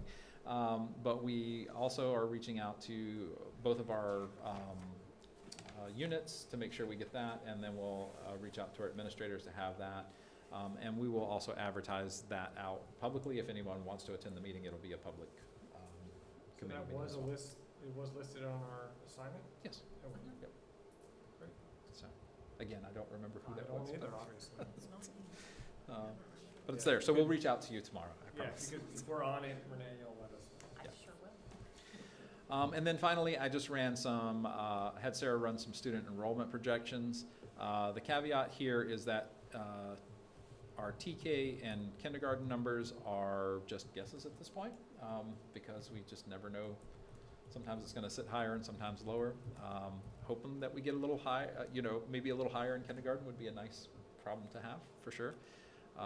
TK may also increase some, as I am looking to expand that program as we get the facilities in place, that we can move more towards a longer day for that program, which may get more parents involved, because it's kind of hard when it's only running for about a 3-hour program. So, And what are we at right now this for- year? This year, it's actually 3.5 hours is. No, I'm sorry, so- total. For TK, we are at 61, I think. Kindergarten is it's 91, because you can just, And so in total, Then we're we're down 1675, I think, is where we were. So it's down a little bit. But again, that's we'll be looking at that through some of the layoffs that we're looking at in the attrition. There are classes that we can cut at certain levels so that kind of balances out with the loss that we're seeing in ADA as well.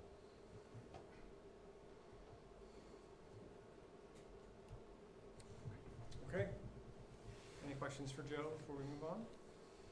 All right, item 9 is the consent items. Kathy, if you wouldn't mind reading. Sure. I'll read them off here, it's easier. The warrants, the minutes, sorry, I need to write the dates down before we come. Personnel reports, contracts, and the Williams Quarterly Uniform Completing Report for 24-25 quarter number 2. Is there any items that anyone would like to remove? Questions?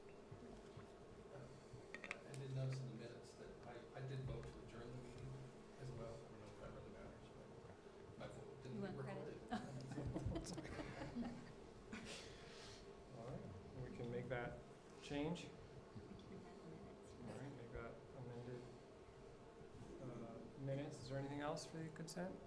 I'll entertain a motion. I move to approve the agenda consent items with the revision and the minutes. Is there a second? I'll second. All right, all those in favor? Aye. Aye. Thank you so much. Moving on, board action items, item 10.1 is the MOU with the Fort Bragg Police Department for SRO assignment. And as you know, we've been discussing this for the last couple of months here. I didn't talk to you in December, and my recommendation is to basically reaffirm you've never taken formal action to stop the MOU that we had in place. I just wanted to reaffirm for the community based off the feedback that we've received. I know that there was also an essay that was shared with the expectation of the person who wrote it because of their job, making sure that we keep them anonymous. But if there are any other pieces of feedback, that was the only feedback that I've gotten since our last meeting regarding this item, other than some informal just conversations with folks who tend to really agree with that they would like to see a school resource officer back in place on our campuses. I will say a caveat to all of this is that we will have to work with the police department to recruit, as the officer who's in place has decided to stay on patrol and not return to the school resource officer position regardless of the outcome of vote tonight. So, Questions at the moment? Anything? My only question is if that person is there a, I don't know how much information you have about that, but one of my biggest concerns was the training, and I know we're in training for March. Is there a way to get somebody to I believe in so. to go by then? I was hoping that Chief Cervanka would be here tonight. I think something must have come up because he had indicated that he wouldn't. So I will follow up with him tomorrow and talk that point through and share that back out for sure. I think that it's a reasonable timeline given the last time that we went through this process, assuming that there are interested candidates within the department, yes. I believe they kept that slot available, maintain that reservation for that slot in March as well. So. And were we able to get any student survey data from regarding school safety and how they felt? Yes, I was able to get some survey data and we'll continue to draw it down. honestly, I got a lot of feedback from middle school because that was in our town hall. That was an area that was missing. And so I will say, honestly, most of the feedback I've got from students at the middle school is they would like to have access to their cell phones again, not unsurprisingly. And I said, well, that's not really a school safety issue. I mean, it is and it isn't, but it's in their minds. It's beyond that, to filter down into other comments that they've shared. There were some very positive comments for a school resource officer. There were no negative comments necessarily that I was aware of. There were some interesting. I always like when with thought exchange that it's just completely a student can share whatever their thought is. There were a couple I had to that were moderated out automatically that I had to still share with the administrators because they were just kind of really funny.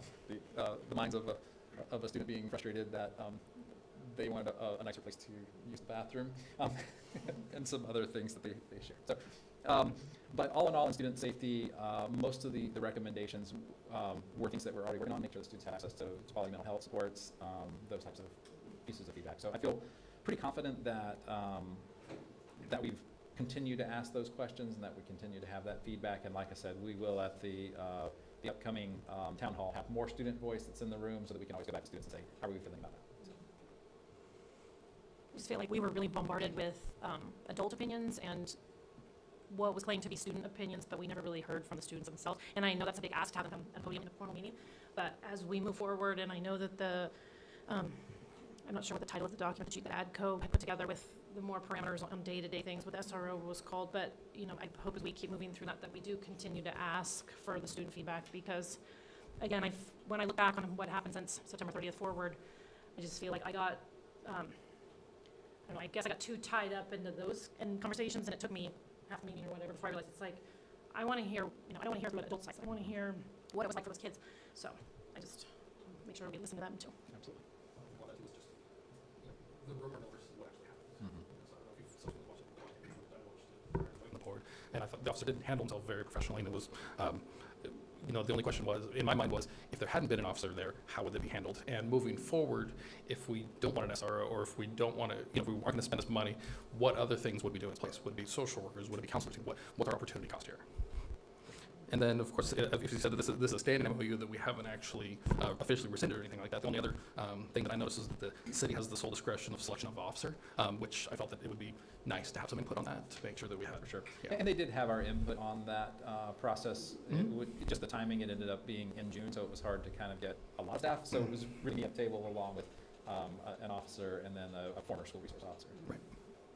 You always have the ability to cancel. Right. So that kind of voice. We have a lot of pieces, and I think just continuing the conversations and clarifying and making sure everyone knows their role. I don't see any reason why we can't have an SRO assignment. So I just wanted to share, so we were all sent a research report, I guess. I wanted to share a couple of comments from it that I thought were really relevant. Well, one is there's a statement in there that says, schools with higher numbers of SROs, we have one, but it's still something, refer more students to the juvenile system. I'm going to answer, but I am curious, has in the past our SRO program for a higher degree of kids in the juvenile system? I don't know that we've had a really well-functioning SRO program since outside of the first part of the school year since really COVID times. So I think it would be hard to judge beyond that. I will say, in my experience in the time that I've been here, our relationship with the police department is very different than I've had in a lot of other places, and they're very supportive and really do take into account what's going to be the best outcome for the citizen, for the student, rather than just what's the absolute law and how do we beat someone over the head with it. So my experience here has been that we don't end up with a lot of those referrals that may have happened in other places. Gotcha. In fact, I don't know that we've had students taken directly from juvenile hall very often, or directly from school to juvenile hall on really any occasions at this point. So. Okay. And I'd like to give the PD some credit on that. At the safety meeting that I attended as a member of public at the time, that one of the things that stuck out to me was Captain O'Neill saying, he's never found that you can arrest away to a problem, which is a great way for our PD to be looking at student interactions, that, arrest is not the right answer, which I think is a lot of what this essay was leading towards, is that, the arrest to juvenile hall is just leaving people, it's their early adoption into their, potentially lifelong, time as a criminal, and what our PD and our SRO seems to be doing seems to be better than that. I don't have the hard data, that's anecdotal, of course, but Oh, California law also prevents from doing. Right. Yeah. So more in this talks about training, which I think all a lot of us has expressed the importance of that, and I'm just going to read a couple paragraphs quickly. Training SROs in the development of adolescents, conflict resolution, de-escalation, trauma, and cultural awareness is important. This training helps them handle situations calmly and build positive relationships with students. With skills, SROs are less likely to send students to the juvenile justice system for smaller problems. Programs that foster collaboration between schools, police, and community services can offer more effective support to at-risk students, enabling them to succeed in school and beyond. Many schools, however, are rethinking their dependency on SROs. With SROs, some schools have started to hire mental health professionals and social workers to assist them dealing with the children. This means that schools address students' mental health and well-being rather than just mere punishment. In that respect, schools ensure a much safer and supportive environment for students. This way, it helps students get much needed support instead of punishing them. And this change, which this paper was about, calls for a change of policies, which we're talking about, support community programs, which I believe we have, and a reconsideration of the SRO position. This includes restorative justice as a system focused on repair rather than punishment, and bias training as ways to decrease disparities in discipline. And with that, there's a couple things in the MOU specifically. The recital number B says the city desires to accommodate district's request for police services. I think that statement doesn't set the stage properly. So I don't know, I know this is a signed MOU, and I know it's just a recital, but I think for people reading this, I don't think we need police services. They may offer that at times if that's necessary, but to me it's a lot broader than that. Sure. And that was never really the Intent. intent. And Well, it could be traffic. Well, that's exactly, so I was gonna say, traffic control in the morning is a police activity. for Yes, sure. yes, but also, in the MOU, gang awareness, prevention and education, those aren't policing activities per se. And on the other recital, at the very last one says the parties acknowledge the assignment officer requires special training for this assignment. It'd be nice, again, this is already signed, I'm not suggesting, but more emphasis on that training, and that whoever is assigned will have gone through whatever necessary trainings to be the And I really don't want us to lose, because the March that's the soonest we could get from June, so I Right, hope yeah. we could not lose that spot. Yes. And I'm glad you brought up the awareness, because I think, unfortunately, the years that we had an SRO before, we had a wonderful SRO, and that was all, so it's that we have shifted the focus from what the SRO does with the education, the prevention, and the basic traffic control in the morning, is now all focused on this one incident that happened with an altercation at school. And so I hope that as we come out of this, we don't lose that spot, we can get the right person in the spot and get them trained and get them back out there, because I think there's so many other positive things that unfortunately we lost sight of that, and we're only focusing on these negative things. Because we have the data that shows what was happening before September 30th. Right, and the officers, people just don't know, he was wearing a uniform, so it wasn't like we didn't know he was an officer. So to me, there's a deeper rooted issue going on. If I saw an officer, I probably wouldn't try anything crazy. Not that I would in a dark alley either, but I want to know what was going on, well before that. And I think that, they've never had access to student records. They've never taken what's usually disciplinary at the school level, which we don't even have the ability to do anymore because of California law. So all the things that are fearful, people just need to ask more questions, go to school and find out with their own eyes instead of relying on information. And they do have a uniform on. They have body cam. We don't have staff members with body cams. So that's always a clear lens of what's going on.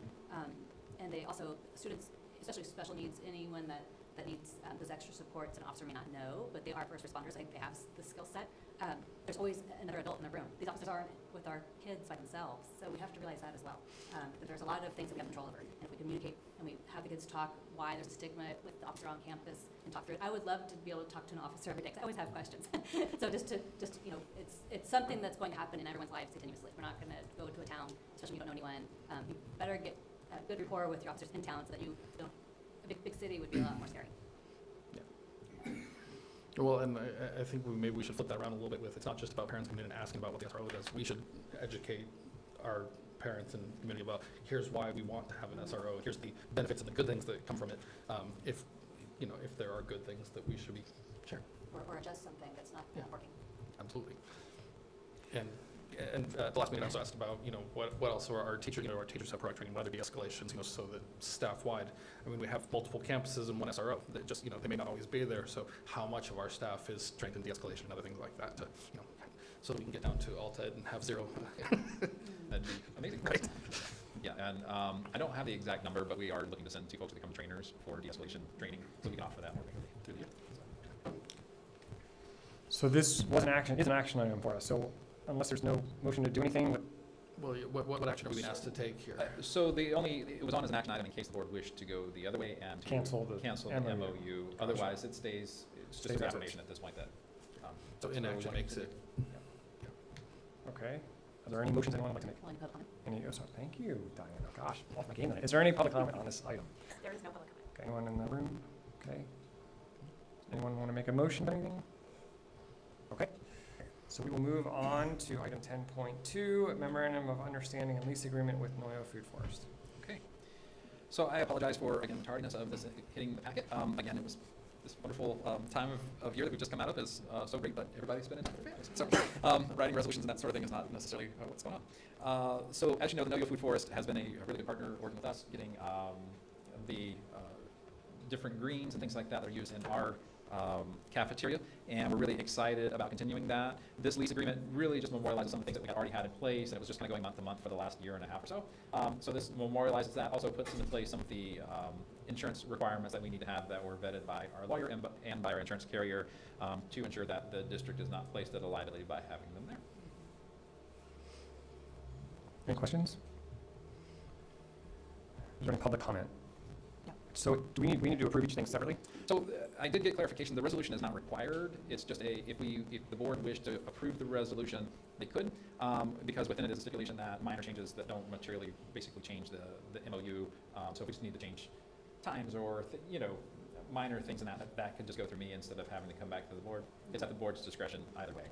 So maybe we'll first address the lease agreement, see how that goes, and then address the resolution. So on school, is there any board questions or comments on this one? My question on that one was the same thing on the FIT report, was the gas leak, mechanical HVAC, sewer was poor, but again, no repair. Do we know what that was? Or? That one I think is, let's see, that was for Noyo. Yes. I think it's just generally the condition of those buildings, and it's not gas leaks. It is more the mechanical HVAC side of things. We've got some pieces that are not working properly, and that's why we're working on very quickly trying to build a new building there. And again, also for the structural on that as well, and that will reflect, I imagine, on the other two as well. So. Okay, any other questions? Any public comment? No public comment. Okay, I'll entertain a motion. I'll move to approve the school academy report cards for, which one is this? Noyo. Noyo. Okay, is there a second? I'll second. Okay, roll call, please. Trustee Statham? Yes. Trustee Schneider? Yes. Trustee Babcock? Yes. Trustee Oxty? Yes. And Trustee Paoli? Yes. And the motion carries. Okay, item 10.8, the SARC for Lighthouse Community Day School. Is there any board questions or comments? So assuming this is the same site, same HVAC kind of problems, but the overall facility was rated both good and poor. I wasn't sure if that was I think that was probably just a data entry area. Okay. So I think it was a good overall. So. Okay. All right, any public comment? No? No. All right, I'll entertain a motion. I'll move to approve the school accountability report card for Lighthouse Community Day School. And a second. I'll second it. All right, roll call, please. Trustee Paoli? Yes. Trustee Schneider? Yes. Trustee Statham? Yes. Trustee Oxty? Yes. And Trustee Babcock? Yes. And the motion carries. Okay, and the last one of the series, the SARC for Shelter Cove Community Day School. And this is another one that was good and poor. Okay. Yeah, I get both. Any other questions, comments from the board? Any public comment? No. Okay, I'll entertain a motion. I'll move to approve the school accountability report card for Shelter Cove. Is there a second? I'll second. Okay, roll call, please. Trustee Paoli? Yes. Trustee Babcock? Yes. Trustee Statham? Yes. Trustee Schneider? Yes. Trustee Oxty? The motion carries. Okay, item 10.10, resolution 25-01, Stable Health Plan GPA.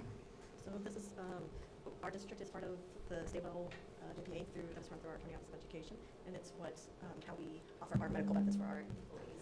So annually, we do this resolution that says that we would like to be part of the GPA. We don't list who the board members are. That's a separate. It's, they're members within the district staff. So like myself, I sit on it, and then we have two employees that also join those meetings. Any questions?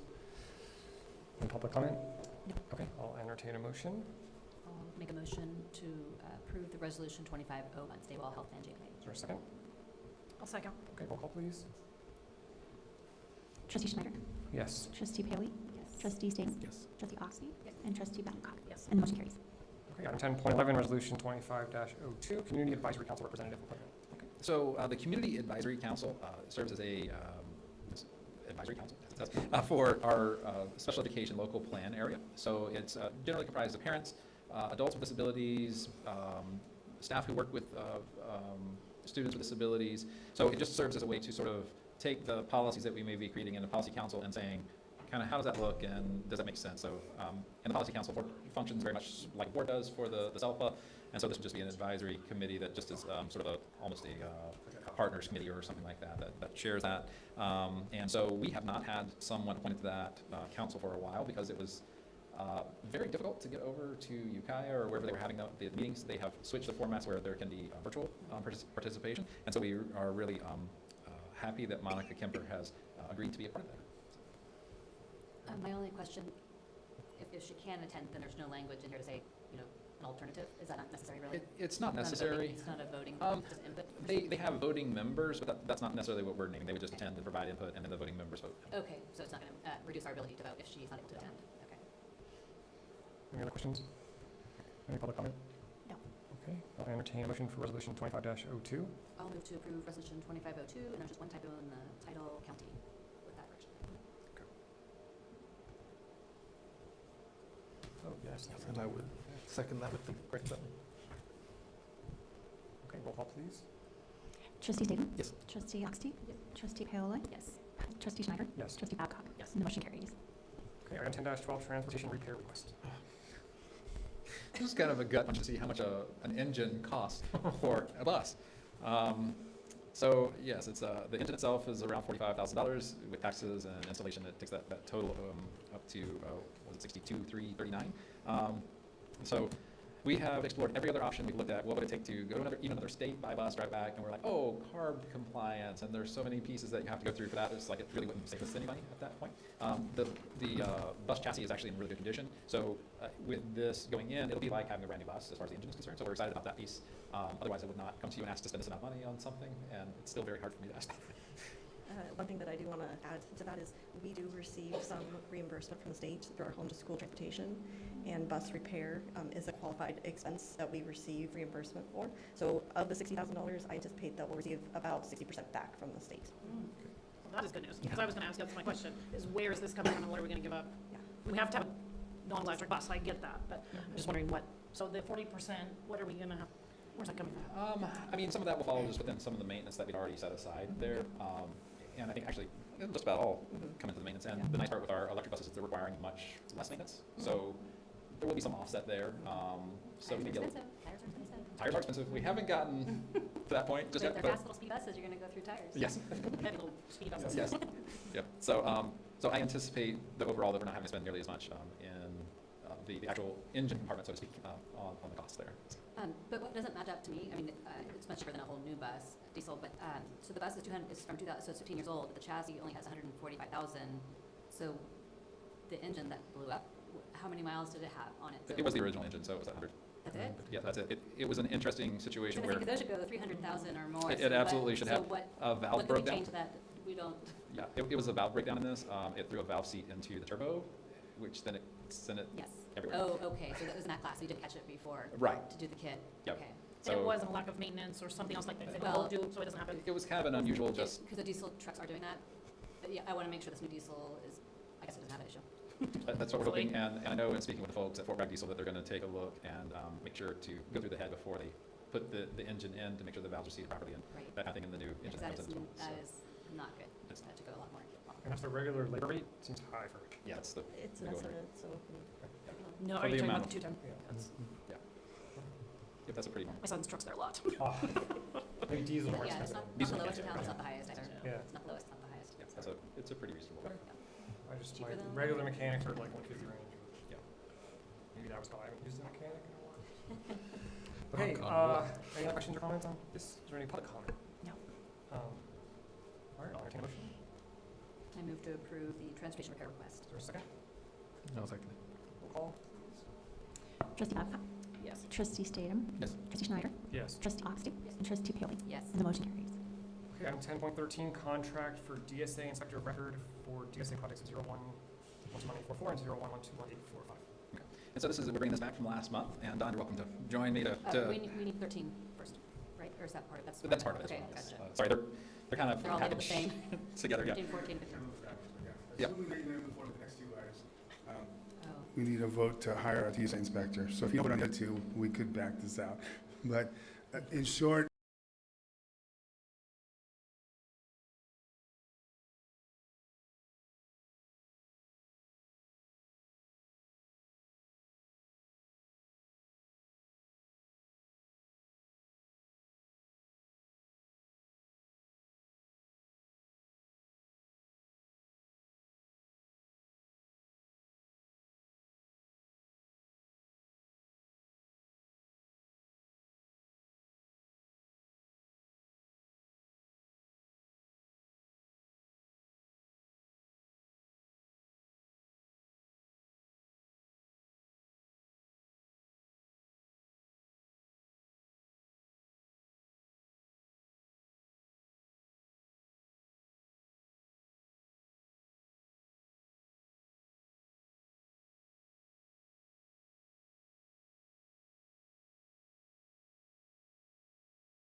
we have two DSA projects.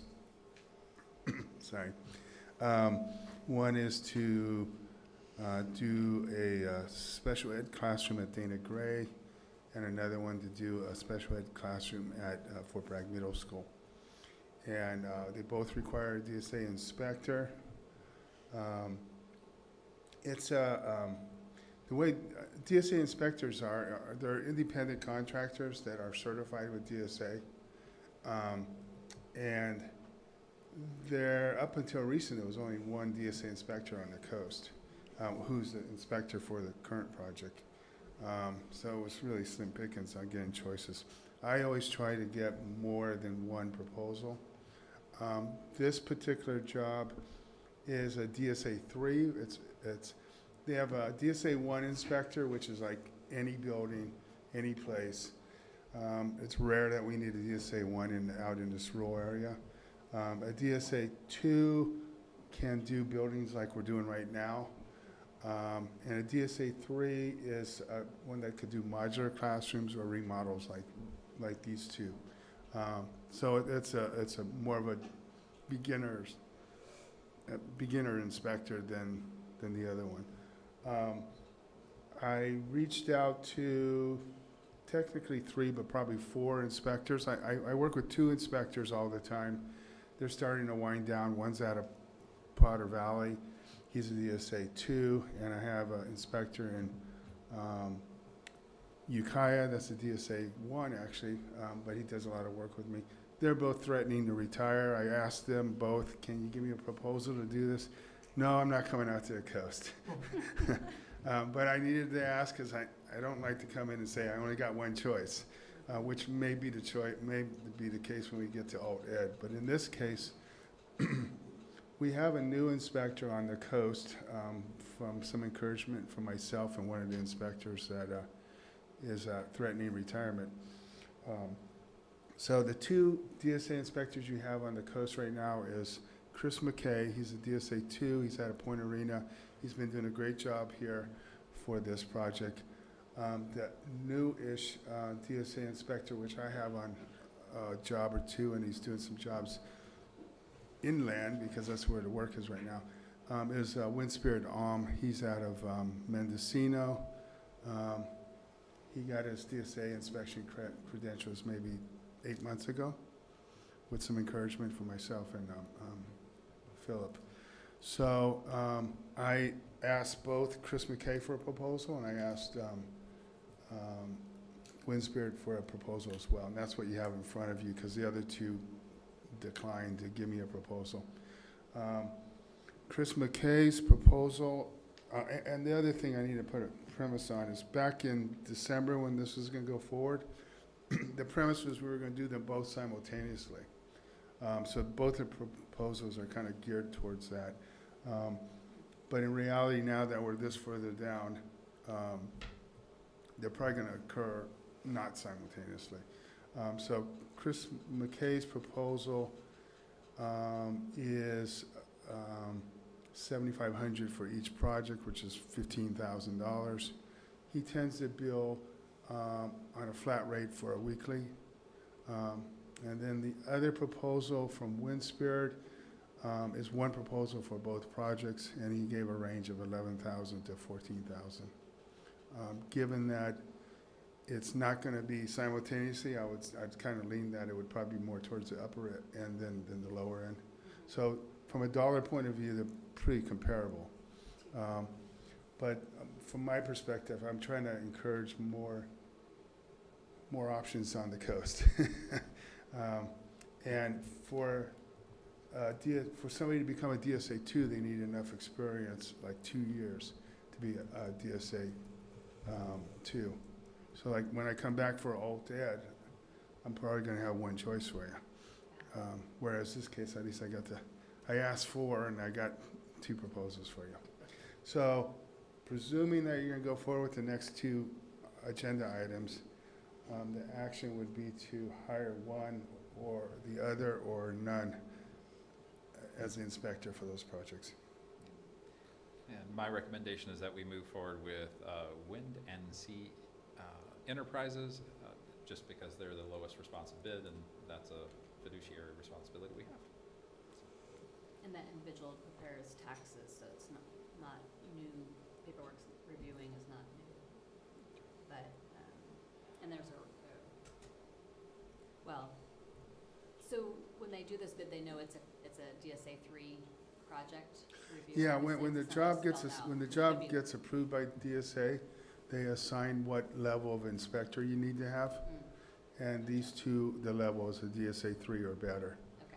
Whereas I know when alt ed comes, it's going to be like this one, it's a DSA 2 or better. There's rarely a time in this area that you need a DSA 1, even though the guy that I worked with for the last 25 years became a DSA 1, but yeah, it's usually doing DSA 2 jobs out here. So I have a couple questions. So one's a flat rate, right? Well, Up to $15,000.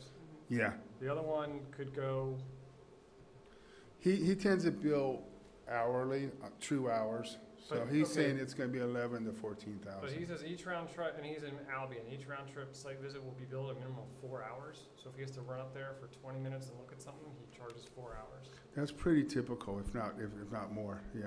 Is there any way to get a not to exceed on his?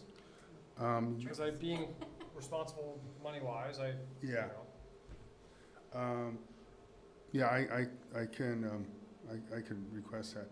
I mean, it's a little tough because if DSA extends the project out to, infinite time, then, you're really putting them on the hook to put 80 hours in rather than 40 that they thought or But whatever. then the other person, would they be locked in at the 15? No, No. they said specifically, should the project exceed scheduled, additional funds will be sought. either So way, it's we're- either one, Either way, yeah. either way, they're gonna ask for more. Yeah. And just looking at hourly to hourly, it's, as a class 3, it's 105 an hour versus 100 per hour. It is $5 an hour cheaper. And the other guy's in Point Arena, so his travel time's even longer. Weather. Yeah. Right, but I don't think he had minimum. Yeah, but he didn't, Yeah. I don't like that W and C doesn't have a not to exceed barring it's on schedule. That's my only thing, because it could, Yeah. Well, I could only say out of experience of witnessing billings from these and other inspectors, I would be surprised that that would be the case. We just had to buy a bus engine. We need a few Well, and- thousand where we can get it. Yeah, no, we heard about I heard about the diesel engine yesterday at the construction meeting. So we're trying to make it as tight as possible. Well, and so can we as a board approve this with, to stipulate not to exceed 14.8, and if it's gonna exceed that, we've just gotta come back and approve the additional funds? Yeah, that's definitely Yeah. an option. Yep. Yeah, that is reasonable. okay. Would you like to make that? I will move that we accept the proposal from Wind and Sea Enterprises not to exceed the 14,800. Yeah. Without prior approval. Actually, that's a good way to do it. The inspector that declined, that I've worked in 25 years, we usually set a budget and he sticks to it. But if we get to a point where there's a lot of changes or a lot of extenuating circumstances, then Then you he'll just bring come it back up and and let I'll us bring know. something forward. So Perfect. that, it would be the same, Yeah. same deal here from what you just said. So, I know there's a motion on the table, but is there any public comment before? There is no public comment. Okay. Is there a second? Okay.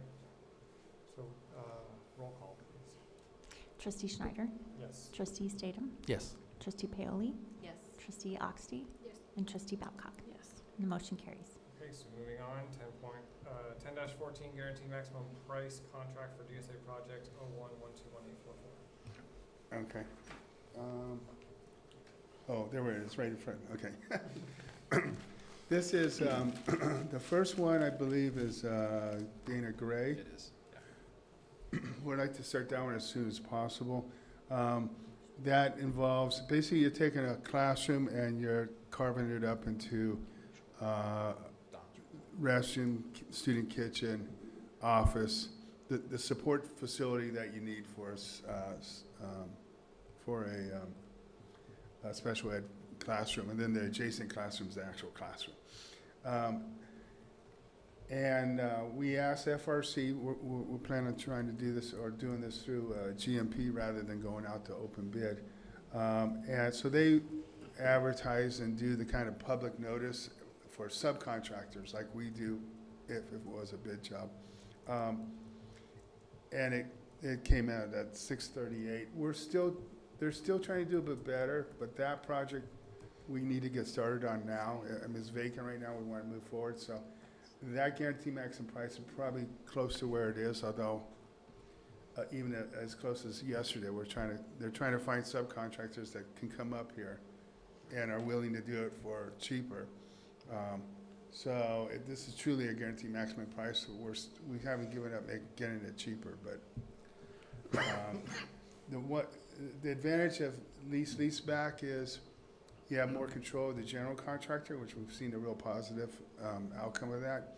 The downside is the legislation that created lease back have some stipulations that were kind of interjected by unions and others that say you need to have trained and skilled worker type stuff, and most of the contractors around here don't want to bother with the paperwork, don't want to train somebody, so they can't do the work, or they can't be contracted to do the work. So your hiring pool of subcontractors is smaller than if that stipulation wasn't there. So at any rate, so what we're asking is to approve a GMP for that project at 638,503. Given that we want to get started now, it's probably going to be pretty close. I don't think we're going to get much better than that, which is going to be a little different than the next conversation.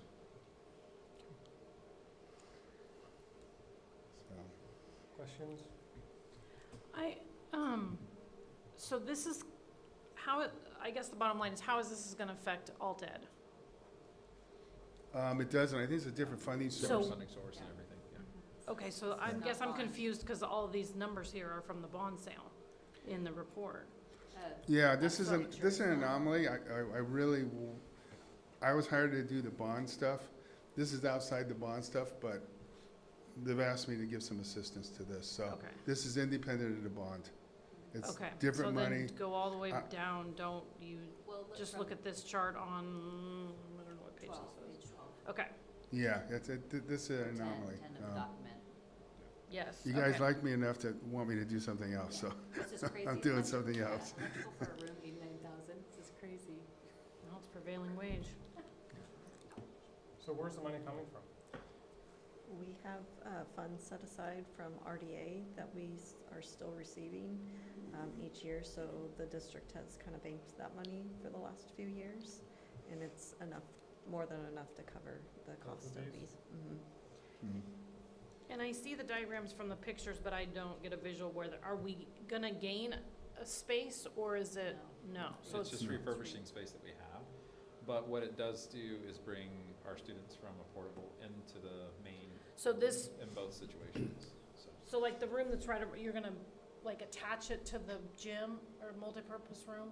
And Nope, then it'll it's not- be, it's actually the two last classrooms on the fifth grade hall on the right-hand side. So Okay, you have so- the bathroom, and then the next two classrooms are what you see. On the west, on the Okay. west side of Actually on the north side. the. So then that portable, special ed classroom is gonna stay there as well? It is, and it'll become the after-school program, I think, is using it this year, and that's been pretty successful. Oh, okay. so. So how much money is in that approximately, do you know, how is in that RDA? There's about $2 million. So Has it taken us a long time to build that up?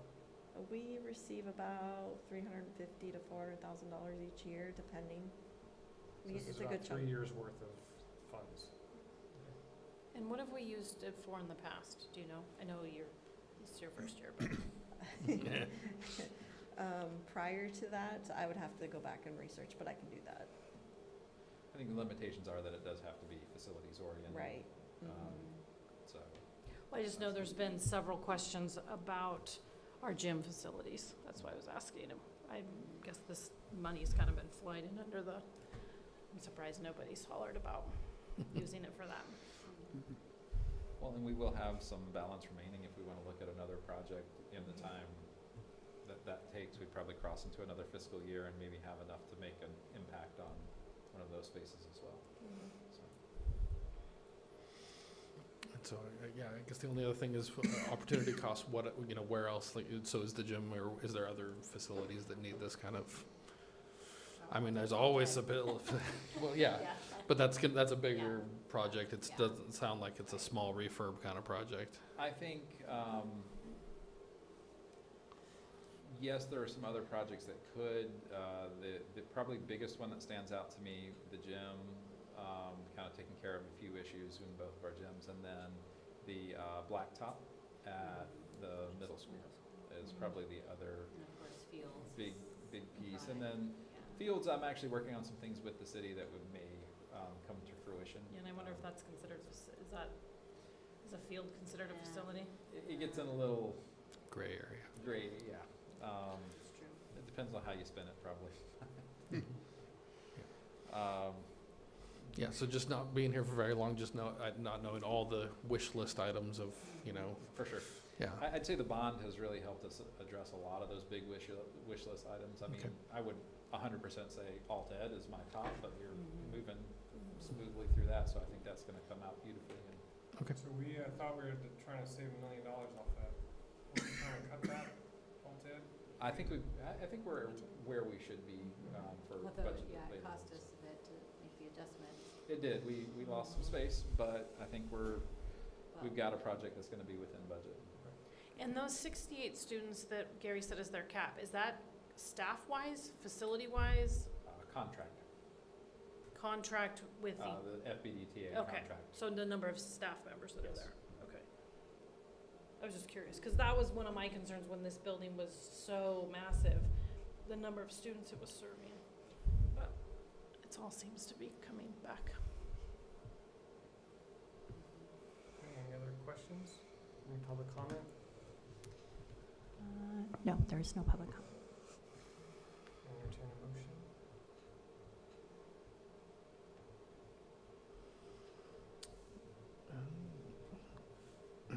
So I would move that we approve the GMP contract for DSA project 01121844. Second? I second. Okay, roll call, please. Trustee Paoli? Yes. Trustee Schneider? Yes. Trustee Oxty? Yes. And Trustee Statham? Yes. And Trustee Babcock? Yes. And the motion carries. Okay, 10-15, guaranteed maximum price contract for DSA project 01-121845. This, again, is a non-bond project. It's similar, I just explained on Dana Gray, but this one's Fort Bragg Middle School. It's basically taking existing space and carving it into a special ed facility with the student kitchen, restrooms, and et cetera, et cetera. This one, the GMP came in at 581, 572, a little bit less than the other one. Essentially, they're both 600,000. This one, I don't believe we're starting until the summer. I don't know if it's occupied or what. It's the other way around. Oh, it's the other way around? Yeah. Oh, okay. So the other one may get a better number because I made a commitment with the contractor that we're still gonna shop around for better subcontractors between now and summer. So possibly we come back with the other one and have a better number. But we know this is a GMP, so we want to get moving forward on it. So I'm hopefully coming back with a better number from the last one. This is the one that you want to start now. So this number's probably more firmer because we don't have the time or luxury to go hit the bushes for another plumber or another Sure. electrician. Yeah. And what space at the middle school is this, Joe? So this is room 306 and a little bit into the back room of the library. Yeah, if you go walking That's down the kind of an ramps to the right. office. Okay. It's a very interesting layout of that space. So I think this will be a much better Pretty use. good sized room, so. 306 is, yeah, it's a nice size. This is Shay's old room. You're dating yourself, Diana? Yeah. Thank you, Joe. I'm still getting my arms around these. Yeah. Any other questions or comments? Public comment? Nope. All right, I'll entertain a motion. All right, well, I'll move we approve the guaranteed maximum price contract for DSA project 01-121845. Second, Second? roll call, please. Trustee Babcock? Yes. Trustee Statham? Yes. Trustee Paoli? Yes. Trustee Oxty? Yes. And Trustee Schneider? Yes. And the motion carries. Okay, item 11-1, information discussion, CSBA Board Policy Administration. Thank you, Don. Okay. Thank you, sir. Thank you. Thank you all. Good to see you Thanks for guys. waiting. Yeah. No worries. Tonight. All right. Hopefully I'll see you next time in person too. Yes. Thanks, Don. Okay. CSBA Board Policy Administration Regulation updates for December 2024. Okay. So I hope you all had a chance to look over. For our newer board members, within the packet, there is this, the one I find the most helpful to start and sometimes come back to is the sort of summary sheet that lays out, when it was originally adopted, last updated, and some of those pieces that are, like I say, I find that really helpful from my perspective because it's really hard to keep thousands of pages of policy in your head around things. And gives you kind of an update of why this policy is being suggested to be changed.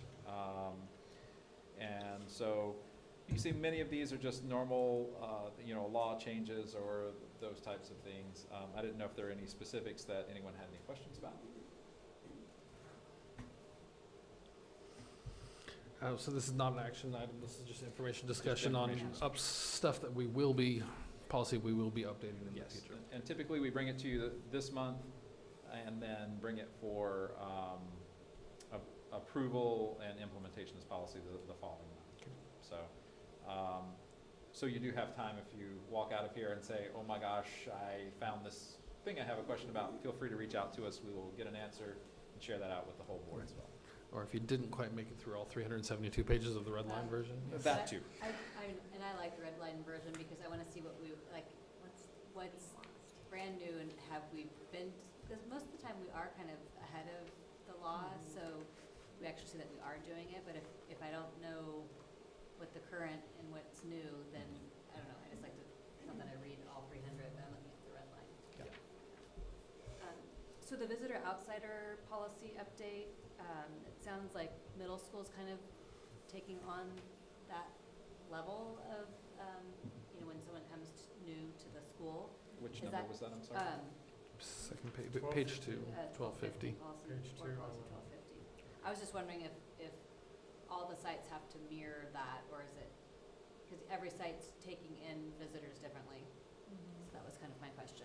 Do we have to actually go in and give a driver's license and have the entry like you do at middle school? Just wondering if we have to. So that is the goal, is to get to that. We now have the system at each site to do that. So I think, and the reason being is it actually takes their information and runs it against like Megan's Law databases and that sort of thing. So the secretary, before he or she hits print on the badge, it'll pop up and say, you know, we found similar information in the system for this person. And sometimes it's like, okay, that, you know, it's not the same name, not the same birth date or anything. It's just one of those weird anomalies that come up, and sometimes they are. So they can look at it, say, oh, give me just a second on that, and take a little deeper look before approving someone on the campus who shouldn't be there. So it's a nice feature.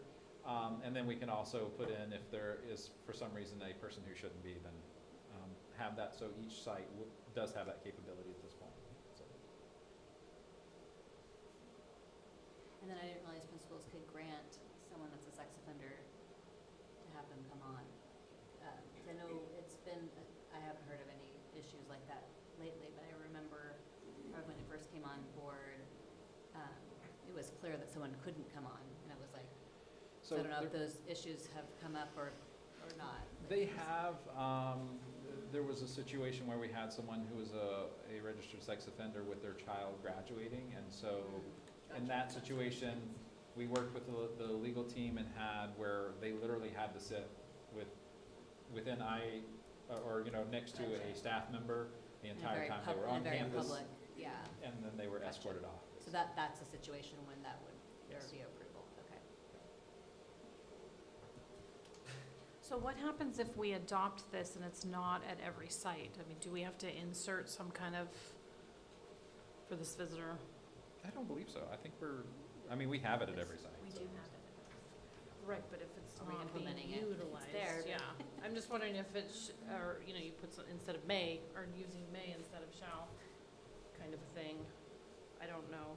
I can look at it to see if there's how the law is reading around it. It seemed like they were gonna To have see to if we have change some. how they bring in visitors based on this, Yeah. some of the sites. So I will review the law as well as the policy in a little more detail and bring that back to you next month before approval. And my last question was with the board training. I thought we were good for a couple of years, but it looks like we need to go to the MCOE training to make bylaw 9240. It says that we have to do the ethics training by January 1, 2026, every 2 years thereafter. We had done it December of 23? Yes, but we were grandfathered into that. Okay, so do So- we really have, like, if we don't make the 21st? So it's just starting the first of next year. Right, It has to be in place by then, and then every 2 years after that. So we all have to have it by the first of next year, and then we get it every 2 years after that. Yes. So one suggestion I had was when we go to AEC, that's sort of the last ditch. If it hasn't happened by then, let's make sure that we set ourselves up Gotcha. for the ethics training at that point. so the MCOE training is not gonna fulfill that? It's not gonna- It will, yes. No, Okay, so then we're good. If Yeah. you're gonna go to MCOE in Ukiah on the 21st, I did see that CSBA has a virtual one in February as well. There will be others. I can tell you the CSBA one is Oh, I like, painful. oh, it even, yeah, I like dry stuff. It'll- and it'll help you that sleep. was- That was very poorly done. So, Any other questions on the updates? So we'll see this next month under action. yes. Okay, moving on to 12.1, board reports. Hasn't been that long. We got a big break, so I don't know if anyone has any reports. Anything you want to talk about?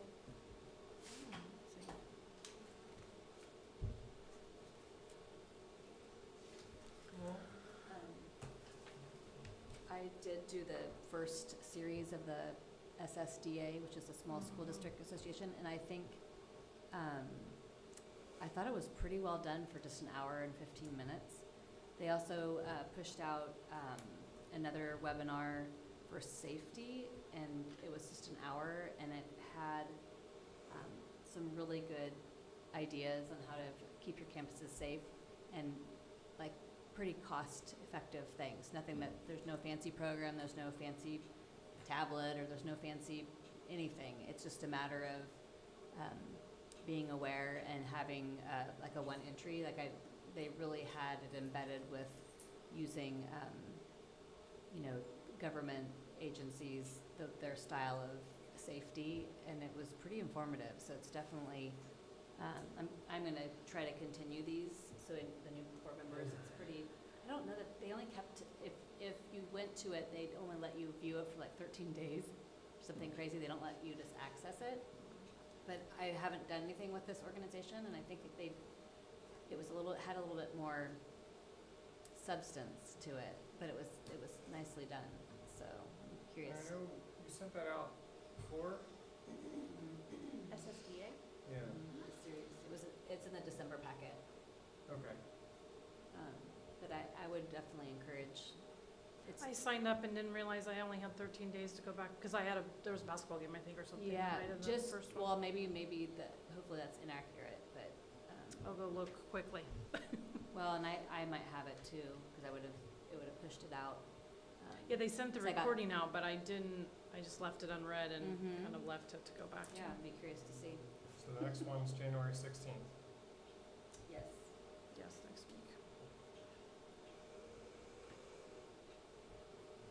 Yes, that's, And if you miss the first, you miss all? no, Okay. I don't think so.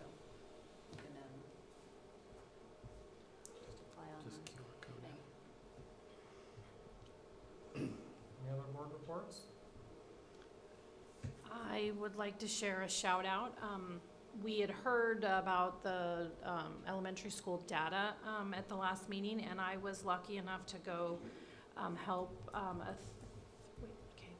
second grade classroom, figure out what grade Annika's in, go over to do the swim lessons. And of course, Tessie Branscombe is still teaching. She taught me how to swim. She is now teaching my niece how to swim.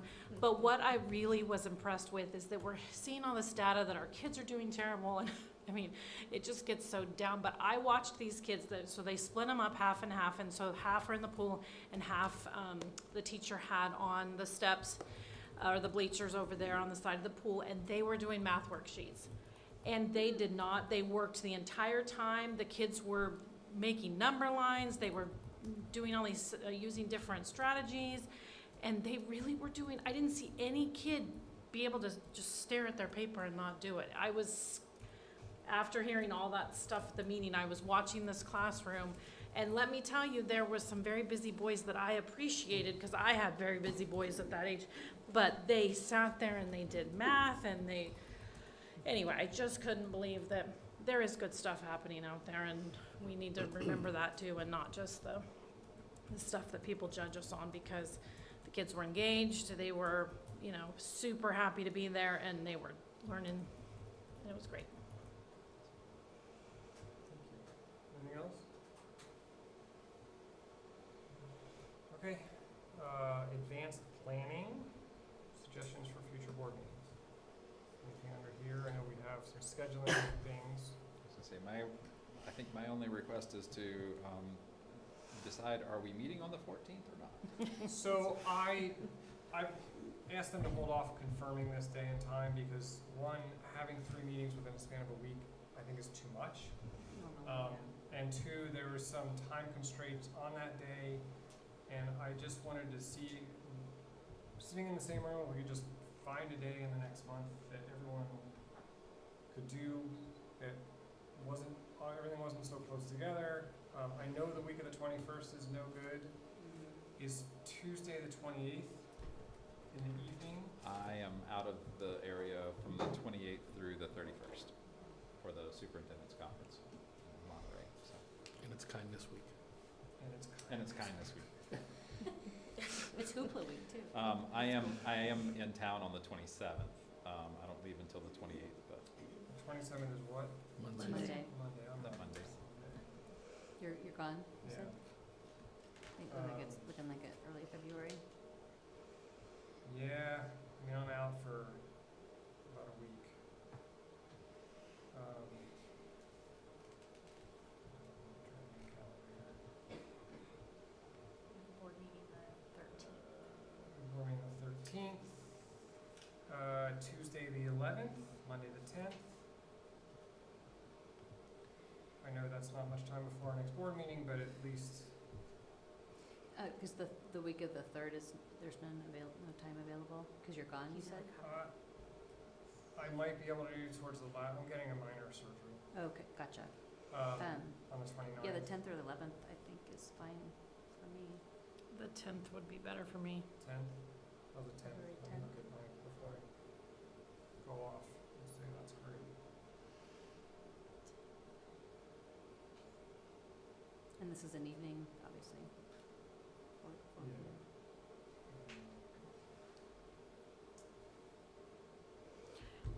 And I know I'm the one that said Saturdays are, this time of year, are kind of sacred, because if I'm not working, I would like to spend time with my family, but this agenda seems to be getting pretty bulky. I don't know if we're gonna finish it in in an evening meeting, so, you'd be willing but to look at there's a whole Saturday. nother thing trying to find a Saturday, so. Well, yeah. I mean, Saturday the 25th of January? I can't really I'm commit to gone. that date yet. Okay. Are you still Oh, on? but then we still have the week off in February, which creates 2 Saturdays out. Diana, you're the 25th, you're gone? Mm-hmm. Okay. The 25th is a Tuesday. Of January. Oh, January. Oh, sorry. We went back to January. Back to also. January. Oh, sorry. Well, let's go back to the 10th. We can have, I mean, if we Be get concise. rolling, we can have another one. That's right. Shorter, Well, but more. And I think if we look at the agenda at the start, and maybe spend the first 10 minutes to prioritize and say, here are Highlight. must-dos, and then here are maybe the Fluff. may-dos that, if we have time, would be an effective way I could be to. the timer person, cut people off. Well, I also really wanted to give people a little time to send anything they wanted to put on the agenda. Like, That's this is true. really our one, Yeah. we can one- always do as many as we want, but this is like The a big one. workshop to talk about how Yeah. we function and. Well, one of the things we did in the past is make things very, like, put the calendar on, that you could put a lot of things in there. Like everything's written down, board chat, our acknowledgements list, like that laundry list of things is just kind of awkward to me. Stuff like that, but that's just procedural stuff that we need to be in a room to discuss. So, and then I know it's been talked about the names, just the way they're listed on the agenda, that Scott really should be, or somebody Yes. else, Scott should be listed first, Right, and then and then not VP. necessarily alphabetically, yeah. Right. So anyway, just stuff like that, but if you put that under some generic topic, you can cover that stuff pretty quickly. Okay. So February 10th, Is 5 that o'clock? Instead of, Yeah, whatever's the board's pleasure. 4 o'clock? I can start at 4. It's 4, okay. I'll wait till it's essentially 4:07. We'll get dinner that night or whatever for, Okay, do a little break, maybe halfway through or something where we grab food. okay, great. Thank you for that flexibility. And then as far as the Saturday morning goes, 9 o'clock here. Do you need to bring anything? Will be coffee, you guys are. We got coffee, I'll get some danishes or something like that, some pastries. I know Sage, you'll be working with your, I have Your a board board with my board board. job? Yes. and Diana, you'll be attending virtually, right? yes. So, Yeah. I noticed the agenda was identical Embedded. pretty much to the last one. Yeah, And on 1 purpose. through 4. yes. Yeah, from the main agenda, and then it's linked out to Nicole's. Nicole's agenda. No, on her agenda is pretty much identical from our last It is, yeah. Saturday. And nobody's met with them individually because they No, said they were gonna. well, that's what's changed, like, that's what's on the agenda, saying that's in the spring, between now and the spring. Oh, okay. That's really happening, but yeah, nobody's met yet. Just want to make sure I didn't miss out. And I can pay the 2 for the call. I know. I want to Well, get and my- we talked about having a meeting with them tomorrow, but I haven't heard a time from you yet, or do we? Okay. I haven't got a response back, but Okay. we'll get something to you. I've booked 1 o'clock so far. Other than that, my afternoon's still clear. So. Okay, can we say, we'll tentatively say maybe 4 o'clock? Okay. And I'll get confirmation on that. Okay. Thank you. And then are we taking band? Is anyone going to MCOE training? I- We have a game. We have a game, yeah, there's a game. Basketball game. And the time frame, I'm just wondering if most of it's ethics. I don't want to miss my son's basketball game for that, but I don't know if anybody's talked to Nicole or. But this cures our duty for, Yeah, but Joe's Six saying o'clock. we're good because we went to CSBA, right, the three of us. right. I'm really bummed because they're It's a good finally, they opportunity. caned it last time we were Yeah. supposed to have a meeting. Yes, county meeting. I I'd mean, love to go. I would like to go too, but I was just wondering if there was a van. Oh, and I hate to say don't this, know, but I mean, even a car, we could carpool. Yeah. yeah, we can go in one. Let me see how tomorrow night goes with the basketball. We're having a rough go. Yeah. I think that's a game that might be similar to this week, yesterday, or Yeah. Tuesdays. So maybe I'll watch in the van on the way home, and, cause it's home, And so I FHS, can, yeah, they have So, cameras. anyway, we'll, And I'd I like don't to know go when we if have, there's a van Renee going was there a deadline in the email you sent this week? for food.